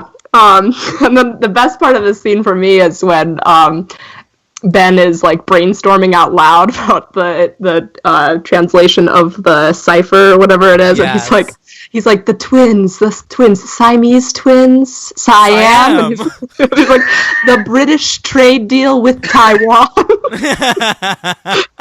And everyone's He's like, a genius. He's a genius. It reminded me of Jeff Goldblum in Independence Day going, Yeah. like virus, cold, cold, virus, computer virus. We'll give the aliens a computer virus. Where is Jeff Goldblum in this movie? That's what I want to know. He'd be great. fit right in. Yeah, Hey. he would. He could Oh, take can I- over for Cage. I didn't mention my favorite part of the movie was the Rock reunion. in this movie between Ed Harris and Nicolas Cage. Yeah, so Ed Harris is the one who brings this evidence that reveals that Cage's ancestor may have been involved in the murder of Abraham Lincoln. Yeah. I like he's playing this role super mysterious. It almost reminded me of his performance in A History of Violence. That's interesting. I think he's good. Ed Harris is just so good. The crags in his face. Yeah, like Mount Rushmore. I know. His face looks like Mount Rushmore. Yeah. I've never been to Mount Rushmore. Isn't it crazy that there's a weird mountain in America with like the faces of 4 people? It was a cover-up. That's right. What this movie taught us. Right. It wasn't really done for that purpose. Right? I've been to Mount Rushmore. I'm sure you have. It's not near you, right? But it's nothing is near me. Right. That's cool. I would like to go there. Yeah. It's pretty cool. It's pretty huge. It's got 3 out of 4 great presidents on there, so that's cool. Who's on it? Who are the 4? Washington, Jefferson, Teddy Roosevelt, and fucking come on! Oh my God, Henry! I'm revoking your history credentials. Andrew Jackson? Lincoln. No, fuck. It's Lincoln. That guy. Yes, Jesus Christ. Oh, thank you. Okay. the president that we're going to be talking about, I forgot. It was so obvious, you just didn't think of it. Yeah, who's the shitty one? Jefferson? Yeah. It's fair. Don't get me started. We don't have time. No, we don't. So they find out they have to go to England, and they're in Paris, and they're like, they get like an Uber, I guess, and it's really easy for them to just jet set around the country because they have all of Ben's money. Oh, that's true. Yeah. All right. So they break into Buckingham Palace, and we get the best scene. Well, first of all, the very best scene, which is like the scene that has stuck with me forever. Cage's fake temper tantrum. Oh no, I do love that. How is that not what you're talking about? No, okay, so I mentioned this in the first movie. Like, the scenes where Riley hacks into the security system are just my favorites, but this one is the most epic because he does it in a bathroom stall. And ever since I saw this movie in theaters, I cannot go in a public bathroom without thinking that there's somebody next to me with all these computers and gear and hacking into the security system right next door to me. And every time I go into a public bathroom, I picture that. Yeah. Wow. It's really stuck with me. There's a great joke in that scene where Justin Bartha walks into one stall and he says, "It stinks like poop in here," and then he goes into the next one. That's the implication. It wouldn't be funny if he said it. Yeah. But Cage in this sequence is just dynamite, man. So weird. He puts on a crazy Cockney accent and he starts sliding down the banister in Buckingham Palace. It's fucking bonkers. Yeah, he's it's given great. full permission by Turtletop to just go nuts. Yeah. I don't think Cage needs permission. No, I agree. I don't think he does either. Ever since Wild at Heart, they said, we want that. We want a scene with that's another great Cage that. Performance. Yeah, I mentioned it. Yeah, we want a scene with Cage going nuts dancing in some way, so. Yeah. So around this time we meet Helen Mirren, right? Yeah.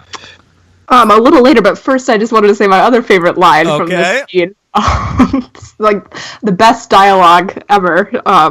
That's sarcasm. So Ben and Abigail are sitting in the service elevator and they're holding this bouquet of flowers. They're going up to the office of the Queen to see the Resolute desk, and Ben's just staring at Abigail over the flowers, and she's like, "What?" And he's like, "You're wearing the perfume I bought you." And then she goes, "So?" And he goes, "So I think it smells kind of pretty." Yeah. And awkward. She goes, "It's the flowers." And he goes, "No, I don't think so." And it's like, oh, yeah, these two are just meant to be. Definitely. Mike, you could cut that fucking sexual tension with a knife. Yes, exactly. Yeah. Anyway, that's just something I wanted to mention. Sure. I also like them walking with the flowers like pretending to be like florists or something. Yeah, and they like say something to the cleaning lady. Yep. They're like, they don't even say anything. But I very much enjoyed that. And then, so yeah, we're back in America. We meet Helen Mirren, who's like this tough girl, fucking professor, I guess, history professor. And franchise crossover, Henry. With Helen Mirren? Yeah. Yeah. Oh, right. She's in one. Right. I didn't even remember. She's in one of the Furiouses, right? That's right. Fate of the Furious. She plays Jason Statham's mom. That's right. Wowzer. Look at that. So it was fun to see her again. She's fucking great in everything. And she's. I agree. And I wish she wasn't forced to do an American accent in this, but it doesn't even matter. She's fantastic. I loved her in that scene with Ed Harris. I think she has. she's so good. Yeah. I think she has genuine chemistry with Jon Voight. Yeah, I got to admit. Agreed. I got to admit something right here. You just said something that I didn't realize. I didn't think she was doing an American accent. Ooh. Oh man. Yeah, I mean that genuinely, and I love her, but I thought she was British and playing a Brit and sounded like a Brit. I don't know. Idea. It wasn't a the great bit. To me, it was. Accents bother me, but I was able to justify it because the character is supposed to be so pretentious. Sure, but I couldn't she's like justify a linguist because I didn't know. I thought she was. I didn't hear an attempt there, so I was like, oh boy. Okay, all right. So she. Wow. Yeah. That's kind of how all the linguistics people I know actually speak. So I don't know. Yeah, I bet they It's like do. Specifically articulating every syllable. Yeah, there's Bet a they little bit do. of regality. Yeah, exactly. So I was able to get past it. All right. For sure. I wasn't being indecorous there. Oh, good one. So yeah, I was like, that was my main hope for the movie because Cage is gonna get with Kruger at the end. They're gonna find the fucking treasure, the Golden City, and everything's gonna be cool. So like the whole movie, I'm just rooting for Voight and Mirren to fuck. Jesus. Yeah. And they do. Yeah, that'd be great to see. Yeah. They do. Though. 32 years get that they back were together. separated. That's a long ass time. I know. Very They long say time. specifically 32 years. That doesn't happen. And like it's just because we get hints as to why they broke up, and I guess it was because like Voight was so obsessed with like treasure and shit like that, Freemasonry. Somebody had to be there for Ben. Right. He was too busy taking Ratso Rizzo across the country to die in a bus. And Voight was like, he says, "Did you ever think I was just trying to impress you?" Which is a bullshit excuse and something she totally buys. And like, what? He never once said this to her in the last 32 years? They haven't seen each other for 32 years. I know, but at some point they were breaking up. Surely he would have said that. Maybe not. And what, have they both been celibate all this time? They never remarried? They've been around. It's Jon Voight. He's been around. Yeah. He's Midnight Cowboy. Thanks for laughing at that reference, Dan. Oh, for the Midnight Cowboy, Ratso Rizzo? Yeah, sorry. thanks a lot. Thank you. No Thank you. props. Voight, I have a hard time with him as a person sometimes, but every time I see him in something, he really is a great actor. I think this is a really good role for him too. Like he's like I can totally see him as Nicolas Cage's father for some reason. No, they do. I could see it too. They kind of have a similar vibe going. And in this movie where he trusts Cage more and he's like into the treasure hunt, he's got a twinkle in his eye. I'm into it. They're a good team. Well, go ahead, Martha. I was gonna say we forgot to mention one of the. There's a lot of historical inconsistencies in this one, but one of the main ones that I did look up. Go on. One of the ones that I did look up was the scene at the very beginning when they broke into Abigail's house to look up like some sort of documents. I don't really know. And then, to Riley, he's like, "Are you familiar with the phrase, 'My name is Mud'?" And he's like, "Do you know the origin of the phrase?" And then it's like that Samuel Mudd was this doctor who was a co-conspirator on the Lincoln assassination. Mm-hmm. That is an old wives' tale and perpetuated by National Treasure Films, but not actually true. So, well done. I was very interested by that story, but I guess it's not real. So sad. That's a bummer. Well done though. Well You're done. ruining National Treasure I for me. know. It did kind of, it definitely ruined a little bit for me in that scene. But That was another thing they couldn't do without Bartha's help. Break into that house. mm-hmm. Yeah. All right. So we end up the big sequence set at the Mount Rushmore. They break into Mount Rushmore. There's another. Which is probably the first time that's ever been said.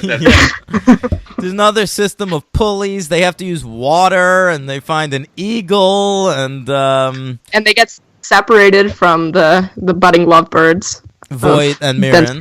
Yeah. Yes. And We didn't even talk about the President's Secret Book.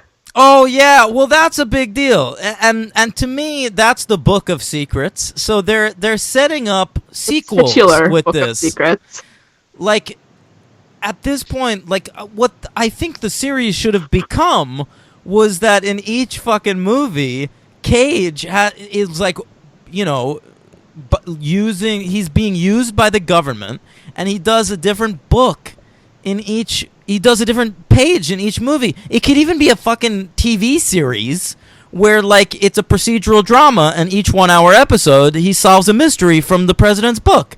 You know what, Dan? Do you have the Wibberley's contact information? Because I don't think they're doing anything. I think they're available, and you should collaborate. because No, I think honestly, look, I'm going to say right now, I didn't enjoy Book of Secrets as much as the first one. I'm going to give this a 2. But I saw the potential for a franchise here, and I don't understand why there aren't like 8 of these movies. Well, they've been working on another one for like a decade, right? But why? What is it? Does it take so long? They suck. Just like shit one out.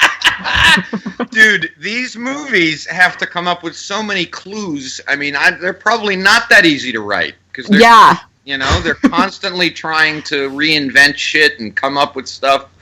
You know, I would That's imagine bullshit, they're not. man. Just They're extremely complicated. hire Yeah. the guy that created Bones to write a Right. script, and you got yourself something here. Bones. Yeah. Get Lawrence Kasdan to contribute. You don't something. need Kasdan. Just get a guy that wrote for CSI Miami for 4 seasons, and he can put something up there. Yeah. What's Nick Cage doing? What's Justin Bartha doing? I think he's free. They're all He's- free. He's Bantha fodder. Yeah, I don't know. It was a play on Bartha and Bantha.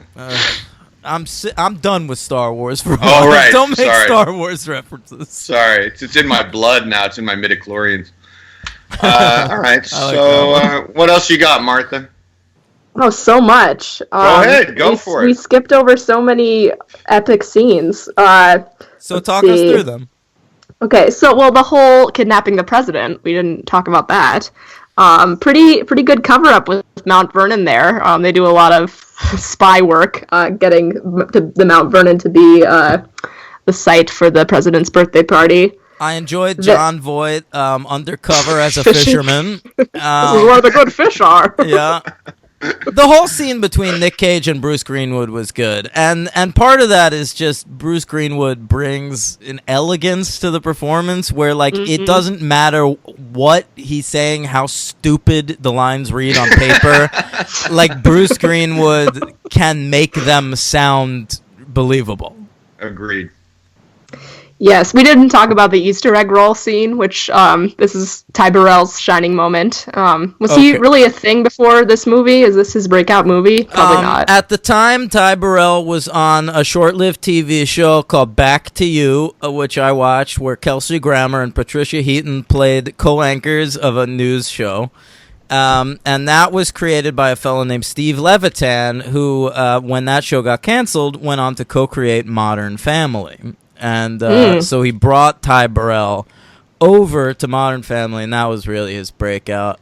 But, I mean, that happened a year after this, so Burrell wasn't really a thing. And he's really only in 2 scenes in this movie, and he only gets to be funny in one of them, but I do think he's pretty funny in that scene. Yeah, and I do like just the first scene when we meet him and Riley's like looking at him through the window. He's like, he's weird. So yeah, good Ty Burrell stuff. We don't have to talk about him anymore. Henry, you know Ty Burrell? Yeah. You watch No. Modern Family? No. What do you know him From, popping up in different movies. He's in the Incredible Hulk. He plays Doc Samson. Oh my god. Yeah. Superhero And, account. Spoilers. Right. Spoiler for that. And yeah, I know him from different stuff. Yeah, I don't have a problem with him. He's cool. Yeah. All right. What else, Martha? Classic Psych moment with Ben surrendering his hand to the heart of the warrior. It's like the rock with the eagle on it, and Ben sticks his hand in there, and he's like, "Wah!" And everybody thinks he's like got eaten or something. Not Pretty the funny. time for that, Ben. What a fucking yuckster this guy is.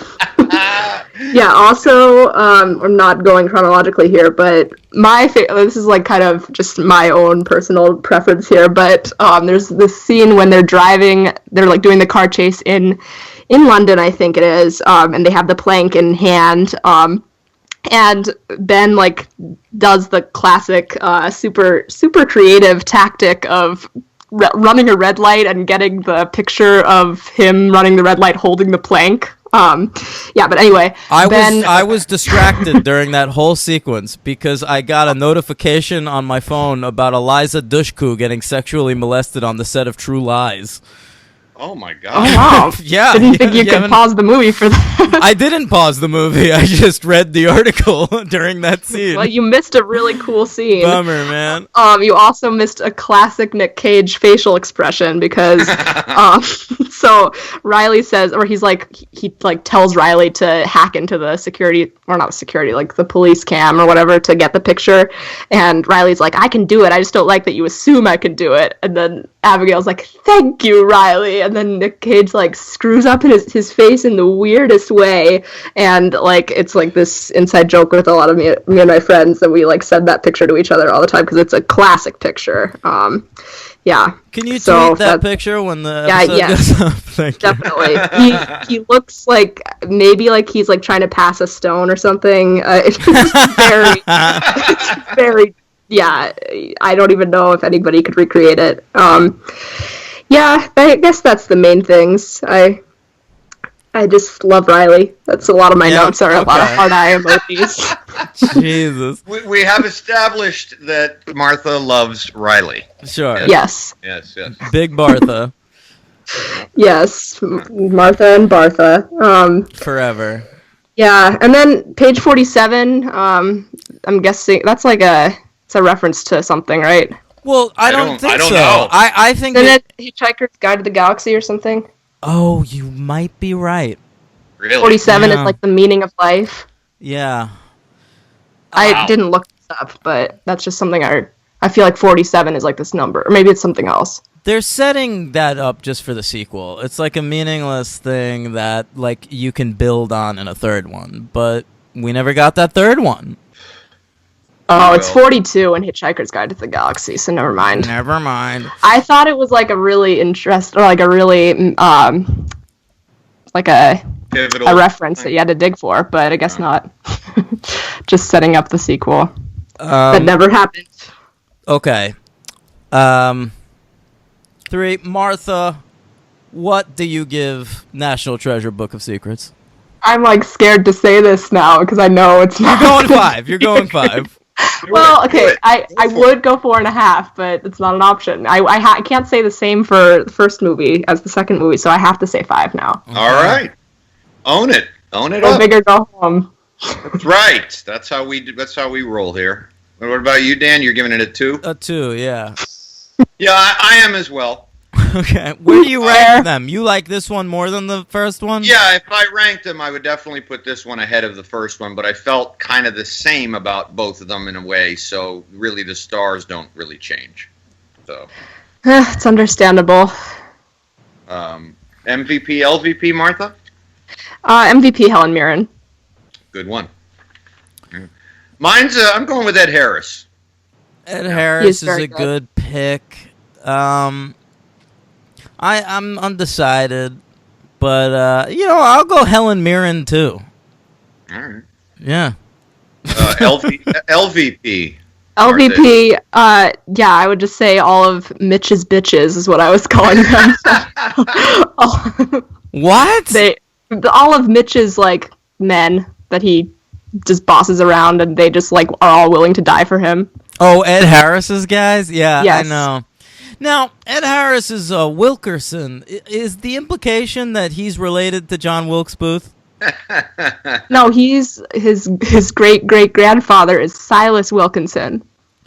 Whoever that I is. think he's lying. I think his great-great-grandfather is John Wilkes Booth.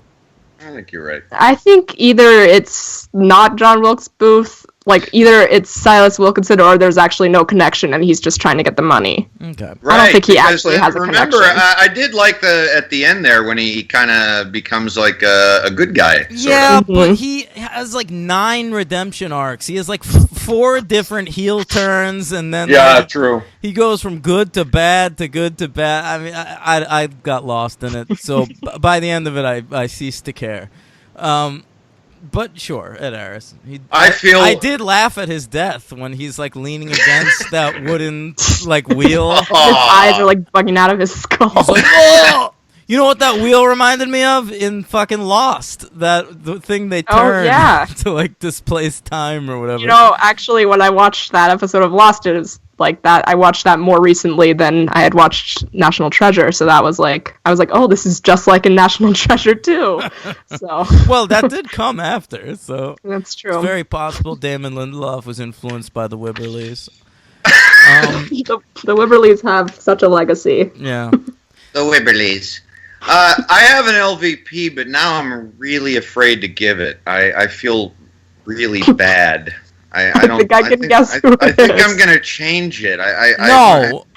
I had such a nice time. I don't want to. Bartha? Yeah. How dare you? I'm sorry. I wrote it, quite a while ago. I'm sorry. He's just.